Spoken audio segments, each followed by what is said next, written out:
സ്നേഹവന്ദനങ്ങൾ പ്രിയമുള്ളവർ, വിറ്റ്നസിൻ്റെ ഒരു പുതിയ എപ്പിസോഡിലേക്ക് എല്ലാ മാന്യപ്രേക്ഷകരെയും സ്വാഗതം ചെയ്യുകയാണ്. അനുഗ്രഹിക്കപ്പെട്ട ഒരു ജീവിതാനുഭവം പിന്നെ നമ്മൾ കേൾക്കാൻ പോവുകയാണ്. പ്രാർത്ഥനയോടുകൂടി ദൈവസന്നിധിയിലായിരിക്കാം. ഇന്നത്തെ ഈ ശുശ്രൂഷ എല്ലാവർക്കും അനുഗ്രഹത്തിൻ്റെ കാരണമായി തീരട്ടെ.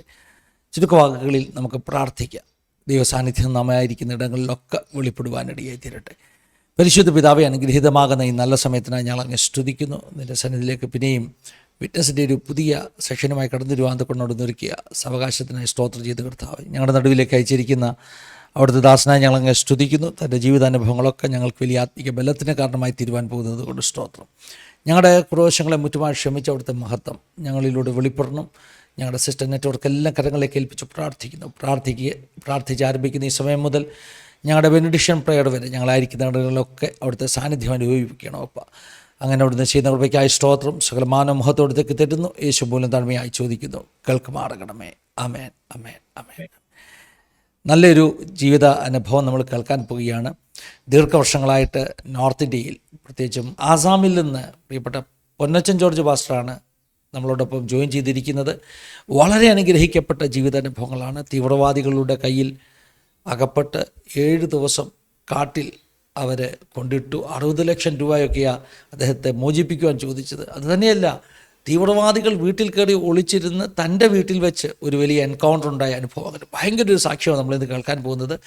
പ്രത്യേകിച്ചും ഈ ടെസ്റ്റ് മണി നമുക്ക് ലീഡ് തന്നത് പ്രിയപ്പെട്ട പ്രിൻസ് തോമസ് പാസ്റ്ററാണ്. അദ്ദേഹത്തോടുമുള്ള നന്ദി ഞങ്ങൾ പറയുന്നു. വളരെ സ്നേഹത്തോടുകൂടെ ആദരവോടുകൂടെ പ്രിയപ്പെട്ട പൊന്നച്ചൻ ജോർജ് പാസ്റ്ററെ നമ്മൾ ഈ സെഷനിലേക്ക് വെൽക്കം ചെയ്യണം. Welcome pastor. Praise the lord. Thank you. സന്തോഷമായിട്ടിരിക്കുന്നേ പാസ്റ്ററെ? സന്തോഷമായിരിക്കുന്നു. ഞങ്ങൾക്ക് ഒത്തിരി സന്തോഷമുണ്ട്. പ്രത്യേകിച്ചും പാസ്റ്ററെ ഇങ്ങനെ കോണ്ടാക്ട് ചെയ്യാൻ കഴിഞ്ഞതിലും നമ്മുടെ ഒരു സെഷനിൽ പാസ്റ്റർ വന്ന് ജീവിതാനുഭവങ്ങൾ പങ്കുവെക്കാൻ സമ്മതിച്ചതിലുമൊക്കെ ആദ്യം തന്നെ നന്ദി പറയുക. പിന്നെ പാസ്റ്റർ ആസാമിൽ നിന്നാണെന്ന് കേട്ടപ്പോൾ എനിക്ക് കുറച്ചുകൂടെ സന്തോഷം കൂടി. കാരണം ആസാം എൻ്റെ ഹൃദയത്തോട് ഒത്തിരി അടുത്ത സ്ഥലമാണ്. ഞാൻ എൻ്റെ സ്കൂൾ വിദ്യാഭ്യാസമൊക്കെ തുടങ്ങുന്നത് ആസാമിൽ തേസ്പൂരിലാണ്. എൻ്റെ പെങ്ങൾ ജനിച്ചത് തേസ്പൂരിലാണ്. എന്നാൽ പിന്നത്തേതിൽ പപ്പ പെട്ടെന്ന് രോഗിയായി തീർന്നു.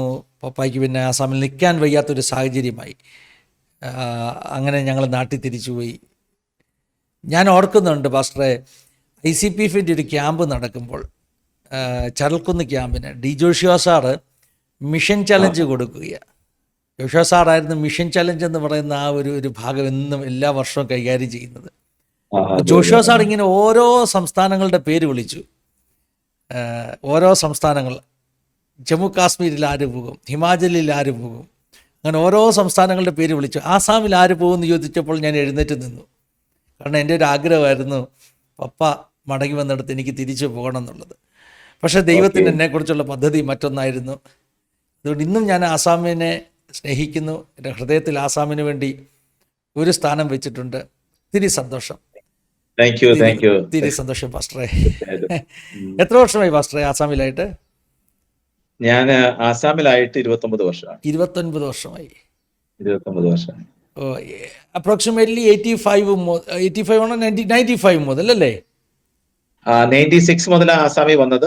അതിന് ഞാൻ 88 മുതൽ നോർത്ത് ഇന്ത്യയിലെ പല ഭാഗങ്ങളിൽ ഞാൻ സുവിശേഷ വേലയില് ഒരു OM മാതിരിയുള്ള ടീമിനോട് ചേർന്ന് പ്രവർത്തിപ്പാൻ എനിക്ക് 88 മുതൽ. ശരി. ആദ്യം എവിടെയായിരുന്നു? 88 എവിടെയായിരുന്നു? ഞാന് ആ ടീമിന്റെ പേര് പോക്കറ്റ് ടെസ്റ്റ്മെന്റ് ലീഗ് ഇന്ത്യ എന്ന PTL എന്ന് പറയും. ഡൽഹിയിൽ ആസ്ഥാനമായി പ്രവർത്തിക്കുന്ന ഒരു ടീം മൂവ്മെന്റ് ആണ്. അവരുടെ ആദ്യമായിട്ട് ഞാൻ പോയത് ഉത്തരാഖണ്ഡിലാണ് പോയത്, ഡെറാഡൂൺ. അതിനുശേഷം UP, ഹരിയാന, പഞ്ചാബ്, മധ്യപ്രദേശ്, ഈ സ്റ്റേറ്റുകളിലെല്ലാം പോയി ഞങ്ങള് ലഘുലേഖകൾ കൊടുക്കുകയും സുവിശേഷ പ്രതികൾ കൊടുത്ത് ഞങ്ങള് ആ സുവിശേഷ ലഘുകൾ അത് വിറ്റാണ് ഞങ്ങളുടെ ദിനംതോറുമുള്ള ചെലവുകൾ നടത്തിക്കൊണ്ടിരുന്നത്. അങ്ങനെ ഒരു വലിയ 2-2.5 വർഷം അവിടെ പ്രവർത്തിപ്പാനിടയായി. അന്നത്തെ ഒരു രീതി അതായിരുന്നു അല്ലേ പാസ്റ്റർ? ഈ പറഞ്ഞ ലഘുലേഖകൾ അല്ലെങ്കിൽ ചെറിയ പുസ്തകങ്ങൾ നമ്മൾ വിൽക്കുക, അതിൽ നിന്ന് കിട്ടുന്ന ഒരു ചെറിയ വരുമാനം കൊണ്ട്. അതെ, അങ്ങനെ ആ ടീമിന്റെ പോളിസി അതായിരുന്നു. ഞങ്ങള് ലഘുലേഖകൾ ഡോർ ടു ഡോർ ഇവാഞ്ചലിസം ആയിരുന്നു ഞങ്ങൾ ബേസിക്കലി ചെയ്തത്. ആ സമയത്ത് ഞങ്ങള് നോർത്ത് ഇന്ത്യയിലെ ഒത്തിരി സ്റ്റേറ്റുകളിലും ഒത്തിരി സ്ഥലങ്ങളിലും കടന്നുപോയി സുവിശേഷം പ്രതികളും ലഘുലകൾ കൊടുക്കുവാനും ഓപ്പൺ എയർ ചെയ്യുവാനും ഒക്കെ അവസരം ലഭിച്ചിട്ടുണ്ട്. ഞാൻ ആ സമയങ്ങളിൽ ഏതാണ്ട് 2.5 വർഷത്തോളം നോർത്ത് ഇന്ത്യയിലായിരുന്ന സമയത്ത് ഞങ്ങളുടെ ടീമിന് നേരെ സുവിശേഷ വിരോധികളുടെ ഒത്തിരി സമയങ്ങളിൽ ഞങ്ങൾക്ക് 7 പ്രാവശ്യം ഞങ്ങൾക്ക് അടികൊള്ളുവാനിടയായി. മാനസികമായൊക്കെ ഒത്തിരി പ്രതിസന്ധിയോടെ കടന്നുപോയ സമയങ്ങളായിരുന്നു ആ സമയങ്ങൾ. ശരി. അപ്പോൾ ആസാമിൽ ചെല്ലുന്നതിന് മുമ്പേ 7 പ്രാവശ്യം അല്ലേ? 7 പ്രാവശ്യം അടികൊള്ളുവാനിടയായി. ഒത്തിരി അനുഭവങ്ങളാണ്. ഞങ്ങള് മാനസികവും ശാരീരികമായിട്ട് ഒത്തിരി ഡിസ്കറേജ് ചെയ്ത സമയങ്ങളായിരുന്നു. എന്റെ കൂടെ വേറെയും ചെറുപ്പക്കാർ ബൈബിൾ കോളേജിൽ നിന്ന് പഠിച്ച സമയമായിരുന്നു. ആ സമയത്ത് ഒത്തിരി ചെറുപ്പക്കാർ നോർത്ത് ഇന്ത്യയിൽ വന്ന് പ്രവർത്തിക്കുന്ന അതിനായിട്ട് ഒത്തിരി പേരോടെ വന്നിട്ടുണ്ടായിരുന്നു ആ സമയങ്ങളിലൊക്കെ. അത് ഞങ്ങളുടെ ജീവിതത്തിൽ ഞങ്ങളെ ഒത്തിരി ഡിസ്കറേജ് ആകുവാനിടയായി, ശാരീരികമായി മാനസികമായി ഒത്തിരി തളർത്തി കളഞ്ഞ സന്ദർഭങ്ങളായിരുന്നു അതെല്ലാം. എന്നാൽ അതിന്റെ മധ്യമൊക്കെ ഞങ്ങളെ ബലപ്പെടുത്തിയ ദൈവത്തിന്റെ വലിയ സാന്നിധ്യമുണ്ട്. പിന്നെ ഒത്തിരി ദൈവദാസന്മാരുടെ ആ സമയങ്ങളിലൊക്കെ ഞങ്ങള് റൂമിൽ വന്ന് എങ്ങും പോവാൻ പിന്നെ തിരിച്ച് ഫീൽഡിൽ ഡിസ്ട്രിബ്യൂട്ട് ചെയ്യാനോ അല്ലെങ്കിൽ അങ്ങനെ പോകാനോ ഒന്നും മനസ്സില്ലാതെ ഞങ്ങൾ ഒത്തിരി കരഞ്ഞ് ഞങ്ങളുടെ റൂമിൽ നിന്ന് പ്രാർത്ഥിക്കുവാനിടയായി. ആ സമയത്ത് ഞങ്ങളുടെ ടീമിന്റെ ഡയറക്ടർ വന്ന് ഞങ്ങളെ ഒരുമിച്ച് വിളിച്ചിരുത്തി ഫെലോഷിപ്പ് ഒരു നല്ല എൻകറേജ്മെന്റ് തരികയും പുള്ളിയോടെ വരികയും ഞങ്ങളുടെ കൂടെ താമസിക്കുകയും ഞങ്ങളുടെ കൂടെ ആഹാരമൊക്കെ വെച്ച് കഴിക്കുകയും പിന്നെയും തളർന്നു പോകാതെ ഞങ്ങളെ ഈ മിനിസ്റ്റർ ചെയ്യുവാനായിട്ട് പുള്ളി ഒത്തിരി ഞങ്ങളെ മോട്ടിവേറ്റ് ചെയ്യുവാനിടയായി തീർന്നു. അപ്പൊ അനുഭവങ്ങളെല്ലാം കേൾക്കണം പാസ്റ്റർ. എന്നാൽ ഇപ്പൊ ആസാമിൽ ഇപ്പൊ എവിടെയാ പാസ്റ്റർ ലൊക്കേറ്റ് ചെയ്തിരിക്കുന്നത്? ആസാമിൽ ഞാൻ ബോഡോലാൻഡ് എന്ന് പറയുന്ന സ്ഥലത്ത്, ബോഡോലാൻഡ് നമുക്കെല്ലാം അറിയാമല്ലോ, ബോംഗൈഗാവ് എന്ന് പറയുന്ന സ്ഥലത്ത് കർത്താവിന്റെ വേല ആയിരിക്കും. ബോഡോലാൻഡ് എന്ന് പറയുന്ന ആസാമിൽ ചെന്നത് അവിടെ തന്നെയാണോ? ഞാൻ ആസാമിൽ ആദ്യമായിട്ട് വന്ന 1996 ഞാൻ ജോർഹട്ട് എന്ന് പറയുന്ന സ്ഥലത്താണ് വന്നത്. ജോർഹട്ട്. ശരി. എല്ലാം എനിക്ക് കേട്ട് പരിചയമുള്ള സ്ഥലങ്ങൾ. ദൈവത്തിന് സ്തോത്രം ചെയ്യുന്നു. നാട്ടിലെവിടെയാ പാസ്റ്റർ? നാട്ടിൽ പാസ്റ്റർ മാതാപിതാക്കൾ? എന്റെ വീട് അടൂരാണ്. അടൂർ ഏഴംകുളം പഞ്ചായത്ത് കൈതപ്പറമ്പ് എന്ന സ്ഥലത്താണ് എന്റെ വീട്. ഒരു മാർത്തോമ കുടുംബ പശ്ചാത്തലത്തിൽ നിന്നാണ് ദൈവഭാഗത്തേക്ക് കടന്നു വന്നത്. എന്റെ പിതാവിന്റെ കുടുംബക്കാരൊക്കെ മർത്തോമക്കാരായിരുന്നു. എന്റെ മാതാവിന്റെ കുടുംബക്കാരൊക്കെ യാക്കോബ, റീത്ത് ആ സമുദായ വിഭാഗത്തിൽപ്പെട്ടവരാണ്. എന്നാൽ ഞങ്ങളുടെ ജീവിതത്തിൽ മർത്തോമക്കാരാണെങ്കിൽ തന്നെ ഞങ്ങൾ ഒരു സഭയിലും അങ്ങനെ കണ്ടിന്യൂ ആയിട്ട് പോകാറില്ലായിരുന്നു. ഒരു പ്രാർത്ഥനാ ജീവിതം, ഒരു നോമിനൽ ക്രിസ്ത്യൻ എന്ന നിലയിൽ ഞങ്ങളുടെ ജീവിതം കണ്ടിന്യൂ ചെയ്യുമായിരുന്നു. എന്റെ ബാല്യകാലമൊക്കെ ഒത്തിരി പ്രതിസന്ധികളും പ്രയാസങ്ങളും നിറഞ്ഞതായിരുന്നു. ഞങ്ങൾ ആറ് മക്കളാണ്. എനിക്ക് 4 പെങ്ങന്മാരും എനിക്കൊരു ജ്യേഷ്ഠനുണ്ട്. ഞങ്ങൾ 2 ആണുങ്ങളാണ്. ഞാൻ ഇളയാളാണ്. എന്റെ ചെറുപ്പക്കാലം ഒത്തിരി നിരാശയൊക്കെ എന്റെ ജീവിതത്തിൽ വരുവാനിടയായി. ഒത്തിരി ഭാരാബ്ദങ്ങളും പ്രയാസങ്ങളും ദുഃഖങ്ങളും നിറഞ്ഞ ഒരു ഭവനമായിരുന്നു ഞങ്ങളുടേത്. പിതാവ് ഒത്തിരി മദ്യപിക്കുകയൊക്കെ ചെയ്യുന്നതുകൊണ്ട് ഞങ്ങൾക്ക് അങ്ങനെ ആ തലത്തിലൊക്കെ ഒത്തിരി ദുഃഖങ്ങൾ നേരിടുവാനിടയായി. അങ്ങനെ ഇരുന്ന സമയത്താണ് ഞങ്ങളുടെ ഭവനത്തിൽ അനേക ദൈവദാസന്മാർ കടന്നു വരികയും ദൈവസ്നേഹത്തെയും കർത്താവിൽ കൂടെ ലഭിക്കുന്ന സന്തോഷത്തെയും സമാധാനത്തെയും കുറിച്ചൊക്കെ പറയുവാനിടയായി. നിങ്ങളുടെ ജീവിതം മാറും, നിങ്ങളുടെ കുടുംബജീവിതത്തിന്റെ പശ്ചാത്തലമെല്ലാം മാറും. അങ്ങനെ ആ സമയത്ത് സുവിശേഷം ഞങ്ങളോട് പറയുവാനിടയായി, ഞങ്ങൾക്ക് വേണ്ടി പ്രാർത്ഥിക്കുവാനിടയായി. ആ ഒരു കാരണമാണ് എന്നെ ദൈവസ്നേഹത്തിലേക്ക് അല്ലെങ്കിൽ ദൈവത്തെ അറിയുവാൻ എന്നെ പ്രേരിപ്പിച്ചത്, എന്നെ അത് അട്രാക്ട് ചെയ്തത്. ഞങ്ങളുടെ ഭവനത്തിൽ അനേകരും ഈ ആജാദി ചാനലിന്റെ പ്രോഗ്രാംസ് നിരന്തരം കാണാറുണ്ട്. അതുപോലെ തന്നെ എന്റെ സിസ്റ്റർ ആണെങ്കിൽ സിസ്റ്റർ ഉധാര ഒരു കാത്തലിക്സ് നന്നായിരുന്നതിന് ശേഷം തിരിച്ചു മടങ്ങി വന്ന് കർത്താവിനെ സ്വന്തം രക്ഷിതാവായി സ്വീകരിക്കുകയും കർത്താവിന്റെ വേലയിലായിരിക്കുന്ന പ്രിയ സിസ്റ്റർ ഉധാര ഈ ചാനലിൽ കടന്നു വന്നിട്ടുണ്ട്, അനുഭവങ്ങൾ പങ്കുവച്ചിട്ടുണ്ട്. ഞങ്ങൾ ഈ ചാനലില് പല സന്ദർഭങ്ങളിൽ പലപ്പോഴും കാണുവാനൊക്കെ കർത്താവ് അവസരം നൽകി. ഇന്ന് പലകാലം ഞാനും ഈ ചാനലിൽ കടന്നു വരുവാനോ ഒരു അവസരം കർത്താവ് നൽകിയെന്ന് ഓർത്ത് ഞാൻ ദൈവത്തെ സ്തുതിക്കുന്നു. സ്തോത്രം പാസ്റ്റർ. എനിക്ക് ഇതൊരു പുതിയ അറിവാണ് കേട്ടോ പാസ്റ്റർ. അതായത് ഉദാര സിസ്റ്ററിന്റെ ബ്രദറാണ് പഞ്ചജൻ പാസ്റ്റർ എന്നുള്ളത് എനിക്കറിയില്ലായിരുന്നു. അല്ലെങ്കിൽ ഞാൻ ആദ്യം ഇൻട്രൊഡക്ഷൻ പറഞ്ഞപ്പോഴേ അത് പറയുമായിരുന്നു. ദൈവത്തിന് സ്തോത്രം ചെയ്യുന്നു. ഉദാര സിസ്റ്റർ സാക്ഷ്യം എനിക്കൊന്ന് കുറച്ച് നാളുകൾക്ക് മുമ്പാണ് നമുക്ക് വന്നത്. നമ്മുടെ ആസാദിന്റെയൊക്കെ ഒരു തുടക്കകാലത്ത് അതായത് സാക്ഷ്യത്തിൻ്റെ ഒക്കെ ഒരു തുടക്കകാലത്ത് വന്ന സാക്ഷ്യമാണ്. അന്ന് എനിക്ക് തോന്നുന്നു കുറേ നെറ്റ്വർക്ക് ഇഷ്യൂസൊക്കെ ഉണ്ടായിരുന്നത് കൊണ്ട് സിസ്റ്ററെ ആ സാക്ഷ്യം വളരെ നമ്മൾ കഷ്ടപ്പെട്ട് അത് റെക്കോർഡ് ചെയ്തത്. അതിൻ്റെ സൗണ്ടൊക്കെ ഇടയ്ക്ക് ഒത്തിരി ബ്രേക്ക് ആവുകയായിരുന്നു. എന്തായാലും അനുഗ്രഹിക്കപ്പെട്ട ഒരു സാക്ഷ്യമായിരുന്നു. ഉദാരി എന്നുള്ള പേര് തന്നെ ഒരു വ്യത്യാസമുണ്ട് അല്ലേ? അത് ആക്ച്വലി വീട്ടിലിട്ട പേരാണോ അതോ ഈ കന്യാസ്ത്രീ സ്വീകരിച്ച പേരാണോ? വീട്ടിൽ ഞങ്ങൾ വിളിക്കുന്ന ലീലാമ എന്നാ. ലീലാമ. എന്റെ മൂത്ത സിസ്റ്റർ, എനിക്ക് 4 സിസ്റ്റേഴ്സ് ആണ്. മൂത്ത സിസ്റ്ററിന്റെ പേര് സൂസമ്മ, രണ്ടാമത്തെ സിസ്റ്റർ ഉദാര എന്ന് പറയുന്നത് ലീലാമ എന്ന പേര്. പിന്നെ എനിക്ക് ഇളയ 2 സിസ്റ്റേഴ്സ് ഉണ്ട്. ഒരാളുടെ പേര് മിനി, എൽസി എന്ന് പറയും. ഒരാളുടെ പേര് എൽസി, ഒരാളുടെ പേര് ഡെയ്സി. അവരെല്ലാം ഇന്ന് ശുശ്രൂഷയിലാണ്. എല്ലാവരും കർത്താവിന്റെ പേരിലാണ്. ഓ ശരി. അപ്പൊ ഉദാര സിസ്റ്റർ ഇപ്പം കേരളത്തിൽ തന്നെയാണോ? കേരളത്തിൽ തന്നെയുണ്ട്. വീട്ടിലുണ്ടായിരുന്നു. അമ്മച്ചി കഴിഞ്ഞിട്ട് ഞാൻ നാട്ടിൽ വന്ന സമയത്ത് അമ്മച്ചി മരിച്ചു. അതിനുശേഷം പുള്ളിക്കാരി വീട്ടിലുണ്ട്.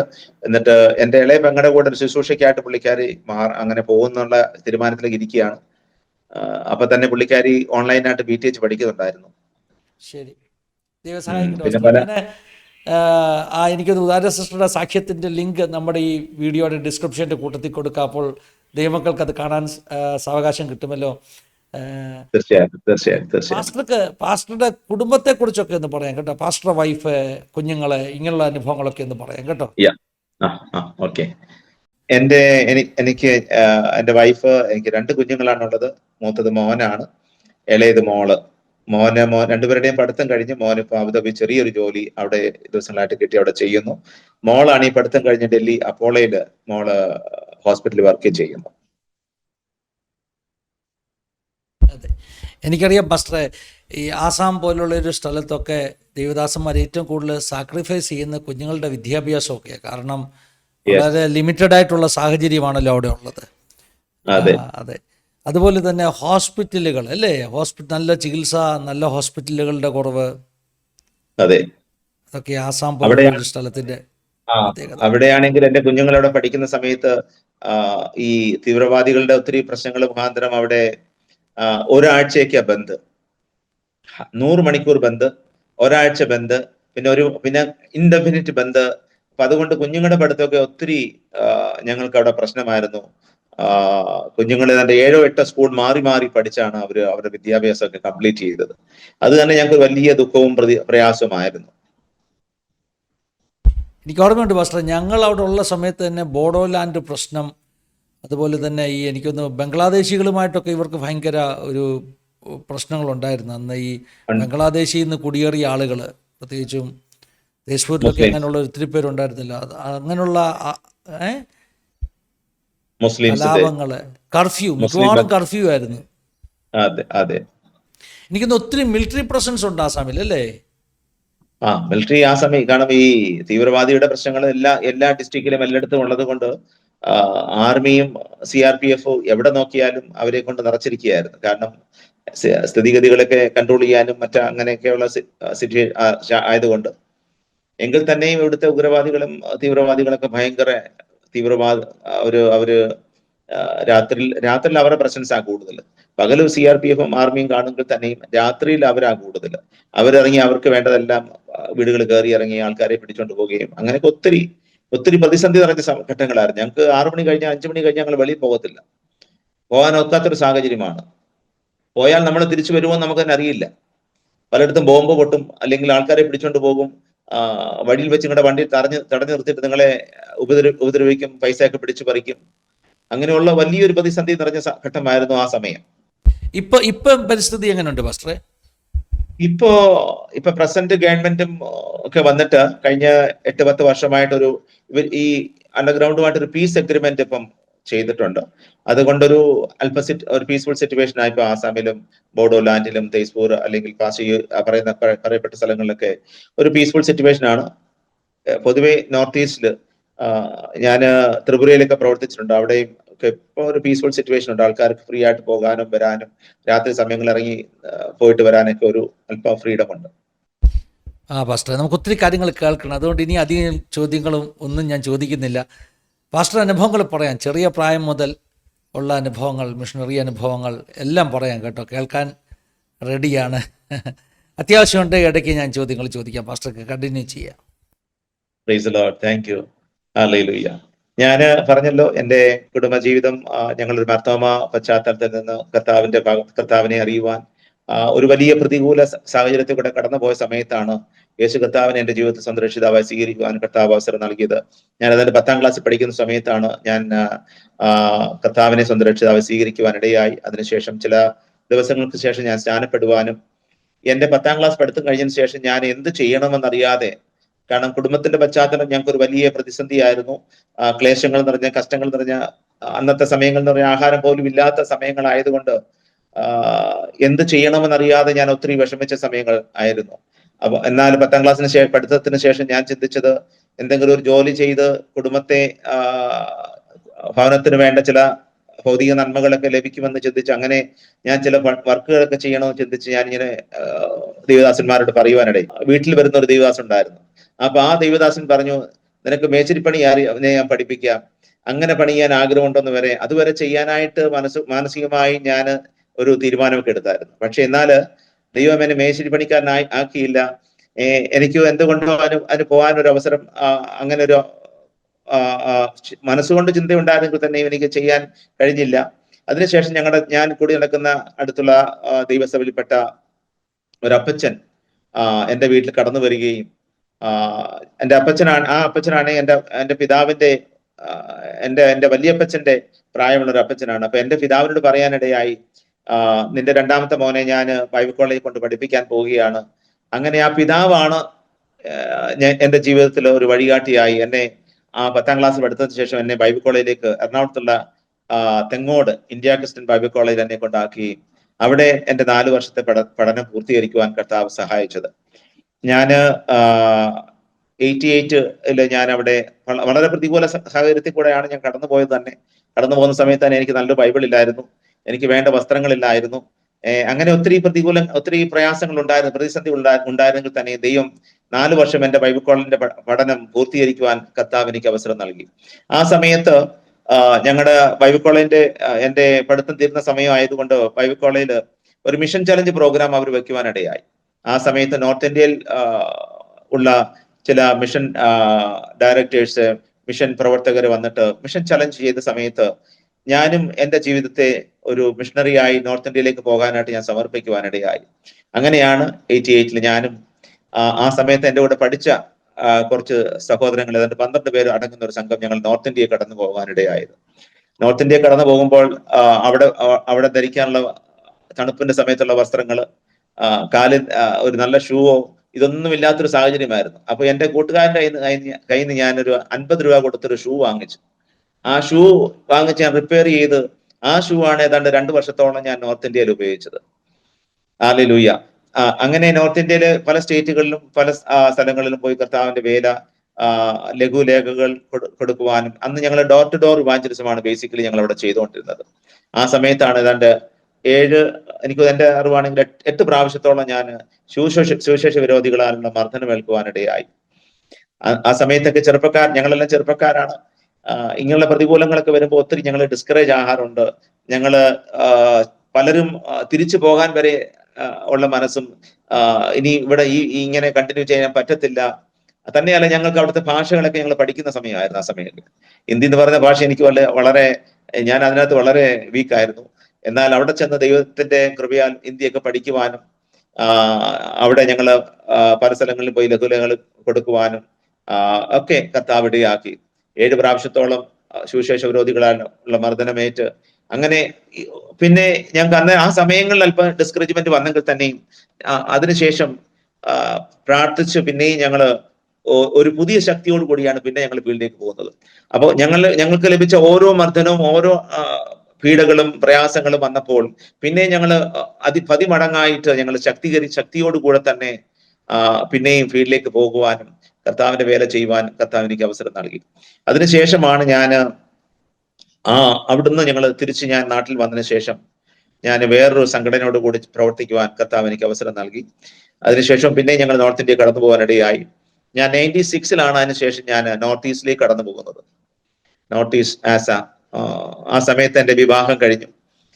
96-ൽ ഞാൻ ആസാമിൽ ചെല്ലുന്ന സമയത്ത് അതിനു മുമ്പേ എൻ്റെ വിവാഹം കഴിഞ്ഞു. ആസാമിൽ ഞങ്ങൾ ചെല്ലുന്ന സമയത്ത് ഒരു വലിയ പ്രതിസന്ധി നിറഞ്ഞൊരു സമയമായിരുന്നു. ആസാമില് നമുക്കറിയുന്ന പോലെ തീവ്രവാദികൾ, പാസ്റ്റർ പറഞ്ഞതുപോലെ തന്നെ തീവ്രവാദികളെ കൊണ്ട് നിറഞ്ഞ ഒരു സമയമായിരുന്നു. ആസാമിലുള്ള ഓരോ ട്രൈബ്സിനും അവരുടേതായ തീവ്രവാദി ഗ്രൂപ്പുകളുണ്ട്. അത് ആ ട്രൈബിന്റെ ഉന്നമനത്തിന് വേണ്ടി പ്രവർത്തിക്കുന്നു പറഞ്ഞാണ് അവര് അത് ഫോം ചെയ്തിരിക്കുന്നത്. ബോഡോലാൻഡിലാണെങ്കിൽ ബോഡോ മിലിറ്റന്റ്, പിന്നെ ഞാൻ പ്രവർത്തിച്ചിരുന്ന കാർബി അംഗളം എന്ന് പറയുന്നത് കാർബി മിലിറ്റന്റ്, കാർബി തീവ്രവാദികൾ, ആസാമിലാണെങ്കിൽ ഉൾഫ തീവ്രവാദികൾ. അപ്പൊ ഇവരെല്ലാം നല്ല അവരുടെ ക്ലൈമാക്സ് എന്ന് പറയുന്ന സമയത്താണ് ഞാൻ ഇവിടെ വരുന്ന സമയത്ത്. അവരെല്ലാം ഇങ്ങനെ ആക്റ്റീവായിട്ട് പ്രവർത്തിച്ചുകൊണ്ടിരിക്കുന്ന സമയത്താണ്. ഞാൻ ഇവിടെ വരുന്ന സമയത്ത് തന്നെ അന്ന് രാത്രി വൈകിട്ട് ഞാനിവിടെ വന്ന് വണ്ടി കയറി ഞാൻ ജോർഹാട്ടിലേക്ക് പോകുന്ന സമയത്ത് അന്ന് രാത്രി തന്നെ ഗോഹട്ടിയിൽ ബോംബ് പൊട്ടി എന്നുള്ളതാണ്. അപ്പം പല സന്ദർഭങ്ങളിൽ എവിടെ എന്ത് സംഭവിക്കുന്ന അറിയാതൊരു ജീവിതം ഒരു സാഹചര്യത്തിലേക്കാണ് ഞാൻ കടന്നു വന്നത്. ജീവിതത്തെ തന്നെ നമ്മള് ദൈവസ്ഥലങ്ങളിൽ സമർപ്പിച്ചാണ് ഞാൻ ഇവിടെ കടന്നു വന്നത്. അങ്ങനെ ഞാൻ ആസാമിൽ കടന്നു വന്ന് ജോർഹട്ടിലാണ് ആദ്യം വന്നത്. അതിനുശേഷം ജോർഹട്ടിൽ ഞങ്ങളുടെ മിഷൻ സെന്ററിൽ നിന്ന് എന്നെ ത്രിപുരയിലാക്കിയാണ് പറഞ്ഞു വിട്ടത്. ഈ ത്രിപുര എന്ന് പറയുന്നത് പിന്നെ ബംഗ്ലാദേശിന്റെയും ഇന്ത്യയുടെയും ബോർഡറാണ്, ഒരു ബോർഡർ സ്റ്റേറ്റ് ആണ്. ഈ ത്രിപുരയിലാണെങ്കിൽ ത്രിപുരീസ് ആണ് ത്രിപുരയിലെ മെയിൻ ജാതി എന്ന് പറയുന്നത്. ഞാൻ അവിടെ ചെന്നപ്പോൾ ത്രിപുരീസിന്റെ ഇടയ്ക്ക്, അതായത് ത്രിപുരി ഡെബോർമ എന്ന് പറഞ്ഞ ട്രൈബ്സിന്റെ ഇടയ്ക്കാണ് ഞാൻ അവിടെ പ്രവർത്തിക്കാൻ ചെന്നത്. അവർക്കൊരു ഏരിയ തന്നെ അവർക്ക് സെപ്പറേറ്റ് ആയിട്ട് കൊടുത്തിട്ടുണ്ട് അവിടുത്തെ ഗവൺമെന്റ്, അട്ടോണമസ് കൗൺസിൽ എന്ന് പറയും. ഞാൻ അവരുടെ ആ സ്ഥലത്താണ് താമസിച്ചുകൊണ്ട് പ്രവർത്തിക്കാനിടയായത്. ആ സമയത്തൊക്കെ അവിടെ ഭയങ്കര അവിടുത്തെ ട്രൈബൽസിന്റെ തീവ്രവാദികളും ഈ ബംഗാളികളുമായിട്ട് ഒത്തിരി അവര് ഭയങ്കര ക്ലാഷസ് നടന്നുകൊണ്ടിരിക്കുന്ന സമയങ്ങളാണ്. ത്രിപുര ഒരു ത്രിപുരിയുടെ സ്റ്റേറ്റ് ആണെങ്കിൽ തന്നെയും അവിടെ ഭരിക്കുന്നതും അവിടുത്തെ സ്റ്റേറ്റ് ലാംഗ്വേജ് എന്നൊക്കെ പറയുന്നത് ബംഗാളീസ് ആണ്. അപ്പൊ ബംഗാളിലാണ് അവരെ ഏറ്റവും കൂടുതലായിട്ട് അവരെ ഓവർ റൂൾ ചെയ്യുന്നത്, ഭരിക്കുന്നത്. അവരുടെ ഗവൺമെന്റ് ആണ്, ലീഡേഴ്സ് എല്ലാം അവരാണ്. അപ്പൊ അങ്ങനെ ട്രൈബലിനെ ഞാൻ അടിച്ചമർത്തി കൊണ്ടുവന്നപ്പോഴാണ് ട്രൈബൽ ഈ തീവ്രവാദ സംഘടന ഉണ്ടാക്കിയിട്ട് അവർ മുന്നോട്ട് വന്നത്. കാരണം അവരുടെ ഉന്നമനത്തിനും അവർക്കുള്ള ആനുകൂല്യങ്ങൾ നേടിയെടുക്കുവാനൊക്കെ ആയിട്ടാണ് അവിടെ ഈ തീവ്ര സംഘടന അവർ രൂപീകരിച്ചത്. ആ സമയത്താണ് ഞാൻ അവിടെ കടന്നു ചെല്ലുന്നത്.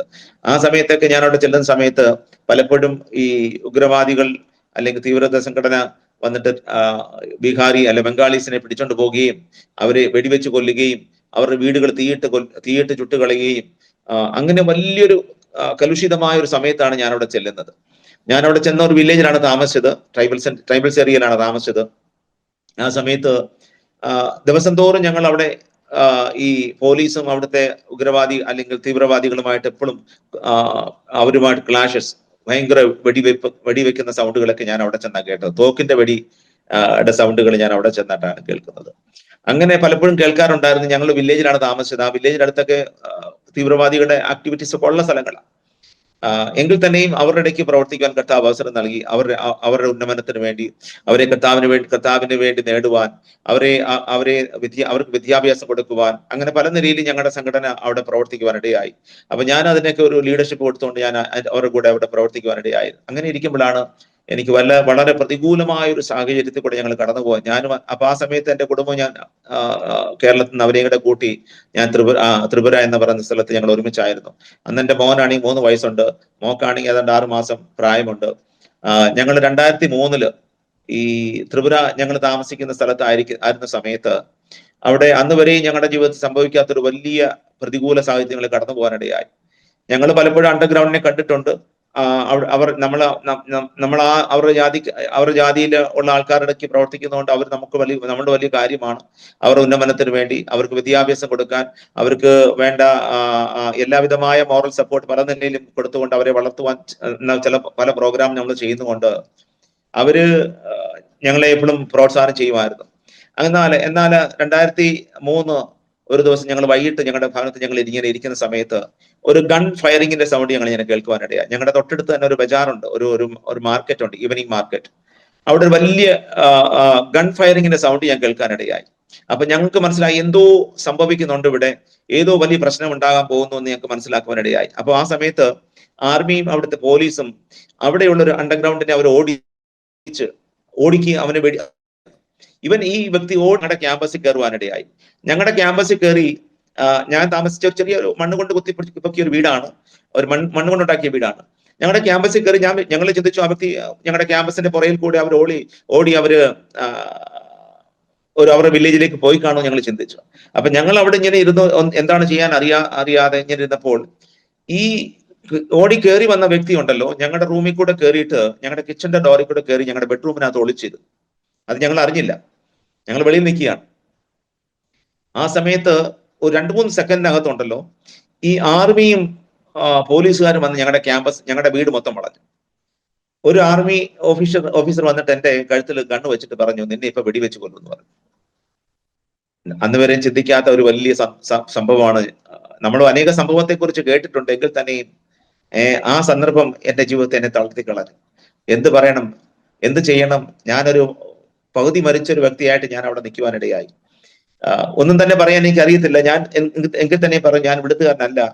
ഞാൻ ഇവിടെ ഒരു മിഷണറി പ്രവർത്തനത്തിലും ചാരിറ്റി വർക്കുകളും മറ്റുള്ള പ്രവർത്തനങ്ങളൊക്കെ ചെയ്യാനായിട്ട് വന്നതാണ്. എനിക്ക് ഈ അണ്ടർഗ്രൗണ്ടുമായിട്ട് യാതൊരു ബന്ധവുമില്ല എന്ന് പറയാനിടയായി. എന്നാൽ നീ വാ, നിന്റെ റൂം ഞങ്ങൾക്ക് സെർച്ച് ചെയ്യണമെന്ന് പറഞ്ഞു. ആ സമയത്തൊക്കെ ത്രിപുരയിലാണെങ്കിൽ shoot at sight order declare ചെയ്തിട്ടുണ്ട്. കാരണം ആരെങ്കിലും സസ്പെക്ട് ചെയ്താൽ അവർക്ക് ഒന്നി പിടിച്ചോണ്ട് പോകാം, അല്ലെ അവരെ വെടിവെച്ച് കൊല്ലാം. Shoot at sight order Tripuri government, അന്ന് സെൻട്രൽ ഗവൺമെന്റ് ഒക്കെ ഇങ്ങനെ അവർ വളരെ വളരെ അഗ്രസീവ് ഇങ്ങനെ നിൽക്കുന്ന സമയം, വളരെ ശക്തമായിട്ട് പ്രവർത്തിക്കുന്ന സമയത്താണ് അവർ ഈ ഓർഡർ കൊടുത്തിരുന്നത്. അങ്ങനെ ഞങ്ങളുടെ ആർമി ഓഫീസേഴ്സ് ഒക്കെ വന്നിട്ട് ഞങ്ങളുടെ റൂം സെർച്ച് ചെയ്യാനായിട്ട് ഞങ്ങളുടെ റൂമിൽ കയറി. ഞങ്ങൾക്ക് 2 റൂമേ ഉള്ളൂ, ഒരു ഡൈനിങ് സ്പേസ്, പിന്നെ ഒരു ബെഡ്റൂം. ഞങ്ങളുടെ റൂമിനകത്ത് കയറി ഞങ്ങളുടെ ബെഡ്റൂമിൽ വന്നു. അപ്പൊ സന്ധ്യ സമയത്തൊക്കെ അവിടെ കറണ്ട് പോകും. അപ്പൊ കറണ്ട് പോയപ്പോൾ ഒരു എമർജൻസി ലൈറ്റ് എടുത്തിട്ട് വൈഫാണ് മുന്നേ നിന്നത്. കുഞ്ഞിനെ എടുത്തോണ്ട് അവൾ ഇങ്ങനെ മുന്നേ നിന്ന് എല്ലാം ഇങ്ങനെ കാണിച്ചു. ഞാനും പുറയിലുണ്ട്. ഉടനെ വൈഫാണ് ഞങ്ങളുടെ ബെഡ്റൂമിനകത്ത് ഞങ്ങളുടെ കട്ടിലിന്റെ അടിയിൽ ഒരു ബോക്സ് വെച്ചിരുന്നു. അപ്പൊ പുള്ളിക്കാരൻ പറഞ്ഞു ആ ബോക്സ് ഇങ്ങോട്ട് നീക്കാൻ പറഞ്ഞു. ആ ബോക്സ് നീക്കിയ മാത്രയില് ഒരു വ്യക്തി അവിടെ ഒളിച്ചിരിക്കുന്നതായിട്ട് ആ ആർമി ഓഫീസർ കാണുവാനിടയായി. ആ സമയത്ത് ഞങ്ങളുടെ മുൻപിൽ വെച്ച് തന്നെ ആ ആർമി ഓഫീസർ ആ വ്യക്തിയെ വെടിവെച്ച് കൊല്ലുവാനിടയായി. ഏതാണ്ട് 40 റൗണ്ട് വെടിയാണ് അവന്റെ മേൽ വെച്ചത്. ആ സമയത്ത് സാധാരണഗതിയിൽ എനിക്കറിയാം, ഈ ഉഗ്രവാദികളുടെ അല്ലെങ്കിൽ തീവ്രവാദികളുടെ കയ്യിലൊക്കെ അവരുടെ സെൽഫ് പ്രൊട്ടക്ഷന് വേണ്ടി അവർ ഗണ്ണ് കൊണ്ടു നടക്കും. അങ്ങനെ ഗണ്ണ് അവരുടെ കയ്യിൽ ഉണ്ടായിരുന്നെങ്കിൽ അവിടെ ഒരു ക്രോസ് ഫയറിംഗ് ഉണ്ടായിട്ട് എന്റെ ഭാര്യയും എന്റെ മകളും ഞാൻ ഉൾപ്പെടെ അവിടെ ആ റൂമിനകത്ത് ഞങ്ങൾ മരിക്കേണ്ടവരായിരുന്നു. എന്നാൽ ദൈവം അത്ഭുതകരമായിട്ട് അവിടുന്ന് ഞങ്ങളെ വെടിവെച്ചു. ഇന്ന് ദൈവത്തിന്റെ ഒരു വിടുതലും ആ ഒരു അനുഗ്രഹം കൊണ്ടാണ്, ദൈവം ഞങ്ങളെ കുറിച്ച് പല കാര്യങ്ങൾ ആഗ്രഹിക്കുന്നതുകൊണ്ടാണ് ദൈവം അവിടെ നിന്ന് ഞങ്ങളെ വെടിവെച്ച് ഞങ്ങൾ തീർച്ചയായിട്ടും മനസ്സിലാക്കുന്നു. ഞാനും ഞങ്ങളുടെ കുടുംബമായിട്ട് ഞങ്ങൾ അന്ന് രാത്രി അവിടെ മരിക്കേണ്ടവരായിരുന്നു. അവിടെ അതിനുശേഷമാണെങ്കിൽ ആ വില്ലേജിലുള്ളവർ പറയാനിടയായി, കേരളത്തിൽ നിന്ന് വന്നിട്ടുള്ള പാസ്റ്ററെ ആർമി ഓഫീസേഴ്സ് വന്നിട്ട് അവർ വന്നിട്ട് വെടിവെച്ച് കൊന്നു എന്നാണ് അവർ പറയാനിടയായത്. ഒരുപക്ഷെ അവരെന്നെ വെടിവെച്ച് കൊല്ലാമായിരുന്നു, അല്ലെങ്കിൽ എന്നെ സസ്പെക്ട് ചെയ്തിട്ട് അവരെന്നെ പിടിച്ച് ജയിലിടാമായിരുന്നു. എന്നാൽ ദൈവകൃപയാൽ ഞങ്ങളെ ആ വലിയ പ്രതിസന്ധിയിൽ നിന്ന് ഞങ്ങളെ വെടിവെച്ചു. ഞങ്ങളുടെ കുഞ്ഞുങ്ങളും ഞങ്ങൾ അവിടെ മരിക്കേണ്ടവരായിരുന്നു ആ റൂമിനകത്ത്. അതിനുശേഷം ഞങ്ങൾ ഒത്തിരി വേദനയിലും ദുഃഖത്തിലൊക്കെ അവിടെ ആയിരിക്കാനിടയായി. പിന്നെയും കുറച്ച് നാളുകൂടെ അവിടെ പ്രവർത്തിക്കാൻ കർത്താവ് അവസരം നൽകി. അതിനുശേഷം ഞങ്ങൾ കടന്നു വന്നത് നോർത്ത് ഈസ്റ്റിലുള്ള പല സ്റ്റേറ്റുകളിലും കർത്താവിന്റെ കൃപയാൽ ആ സംഘടനയെ ഞാൻ പ്രവർത്തിക്കുന്ന സമയത്ത് എനിക്ക് പോയി പ്രവർത്തിക്കാൻ കർത്താവ് അവസരം നൽകി. അതിനുശേഷം ഞങ്ങൾ തിരിച്ച് പിന്നെയും ആസാമിലേക്ക് കടന്നു വരുവാനിടയായി. ആസാമിൽ ജോർഘട്ടില് വന്ന് അവിടെ ആയിരിക്കാനിടയായി. ആ സമയത്തും ഇവിടുത്തെ ആസാമീസിലുള്ള ഉൾഫ തീവ്രവാദികൾ ഒക്കെ വളരെ ആക്റ്റീവായിട്ട് പ്രവർത്തിക്കുന്ന സമയങ്ങളായിരുന്നു. ഓരോ ദിവസവും ഞങ്ങൾക്ക് ഓരോ പ്രതിസന്ധിയും പ്രതികൂലങ്ങളും ഇങ്ങനെ ഒന്നൊന്നായി ഉണ്ടായിരുന്നു. അവിടെ ഇരിക്കുന്ന സമയത്ത് ഞങ്ങള് വെളിയിൽ നിന്ന് വന്നവരാണെന്ന് കണ്ടിട്ട് അവർ വന്ന് ഞങ്ങളോട് പൈസയൊക്കെ ഡിമാൻഡ് ചെയ്യുമായിരുന്നു. ഒരു പ്രാവശ്യം ഉൾഫ തീവ്രവാദികൾ ഞങ്ങളോട് ഒന്ന് പറഞ്ഞു, നിങ്ങൾ 1 കോടി രൂപ തരണം, അല്ലെങ്കിൽ നിങ്ങളുടെ മക്കളെ ഞങ്ങൾ പിടിച്ചോണ്ട് പോകുമെന്ന് പറഞ്ഞു. ഞങ്ങൾ അങ്ങനെ ഒത്തിരി പ്രതികൂല സാഹചര്യത്തിൽ കൂടെ കടന്നുപോയ സന്ദർഭങ്ങളായിരുന്നു ആസാമിലെ ഞങ്ങളുടെ ജീവിതവും ഞങ്ങളുടെ പ്രവർത്തനവും. ഞങ്ങൾ അതിനുശേഷം ഞങ്ങൾ ഈ സംഭവം ഉണ്ടായപ്പോൾ ഞങ്ങൾക്ക് അവർ വന്ന് നോട്ടീസ് തന്നു. 1 നോട്ടീസ് തന്നു, 2 നോട്ടീസ് തന്നു, 3 നോട്ടീസ് തന്നു. അങ്ങനെ പല നോട്ടീസുകൾ തന്ന സമയത്തൊക്കെ ഞങ്ങൾ ഒരു ദിവസം ഉച്ചയോടെ സമയത്ത് ഞങ്ങളുടെ ഭവനത്തിൽ ഞങ്ങളുടെ കുഞ്ഞുങ്ങളുമായിട്ട് ഇറങ്ങി ഓടിപ്പോകാനിടയായി. അങ്ങനെയുള്ള ഒത്തിരി സന്ദർഭങ്ങൾ ഉണ്ടായിട്ടുണ്ട്. ആസാമിൽ ഒത്തിരി ഒത്തിരി ഒത്തിരി കഠിനമേറിയ അനുഭവങ്ങൾ, വേദനയേറിയ അനുഭവങ്ങൾ, മറക്കുവാൻ കഴിയാത്ത അനുഭവങ്ങളാണ് ഇവിടെ കർത്താവിന്റെ വേലയുടെ ഓടുകൂടെ ഇവിടെ വന്ന സമയത്ത് എനിക്ക് നേരിടേണ്ടി വന്നത്. ഹല്ലേലൂയ. അതിനുശേഷം ഞാൻ കാർബിയങ്ങളും എന്ന് പറയുന്ന സ്ഥലത്ത് വരുവാനിടയായി. കാർബി ട്രൈബ്സ് ആണ് ഉള്ളത്. പാസ്റ്റർക്ക് ഒരുപക്ഷെ അറിയാം. ആസാമിൽ ഏതാണ്ട് 18 ട്രൈബുകളുണ്ട്. ഈ 18 ട്രൈബുകളാണെങ്കിൽ 18 ഭാഷയാണ് സംസാരിക്കുന്നത്. ഞാൻ കാർബിയംകുളം എന്ന് പറയുന്ന സ്ഥലത്ത്, കാർബിയംകുളം എന്ന് പറഞ്ഞാൽ നമ്മുടെ കേരളത്തിന്റെ മാതിരി അത്ര ഒരു വലിയ സ്റ്റേറ്റ്, ഒരു ഡിസ്ട്രിക്ട്, ഒരു സ്ഥലമാണ്. അവര് ആ സ്ഥലത്ത് വന്ന് പ്രവർത്തിക്കുവാനിടയായി. അവിടെ ഞങ്ങൾക്ക് ഒത്തിരി ചർച്ചുകളും സഭകളും പിന്നെ മറ്റു പല ജീവകാരുണ്യ പ്രവർത്തനങ്ങളും ഞങ്ങൾ ചെയ്തുകൊണ്ടിരിക്കുന്ന സമയത്താണ് ഞാൻ അവിടെ വരുവാനിടയായത്. ഞാൻ 2012 ആ സ്ഥലത്ത് ഞങ്ങൾ ഇങ്ങനെ നല്ല നിലയിൽ അവരുടെ ഉന്നമനത്തിനും അവിടെ സഭകൾ സ്ഥാപിക്കുകയും അവിടെ ഞങ്ങൾക്ക് ചിൽഡ്രൻ പല കുഞ്ഞുങ്ങളുടെ പ്രോഗ്രാം, പല നിലയിലുമുള്ള പ്രവർത്തനങ്ങൾ, അവിടെ ഞങ്ങൾക്ക് ബൈബിൾ കോളേജ് ഉണ്ടായിരുന്നു.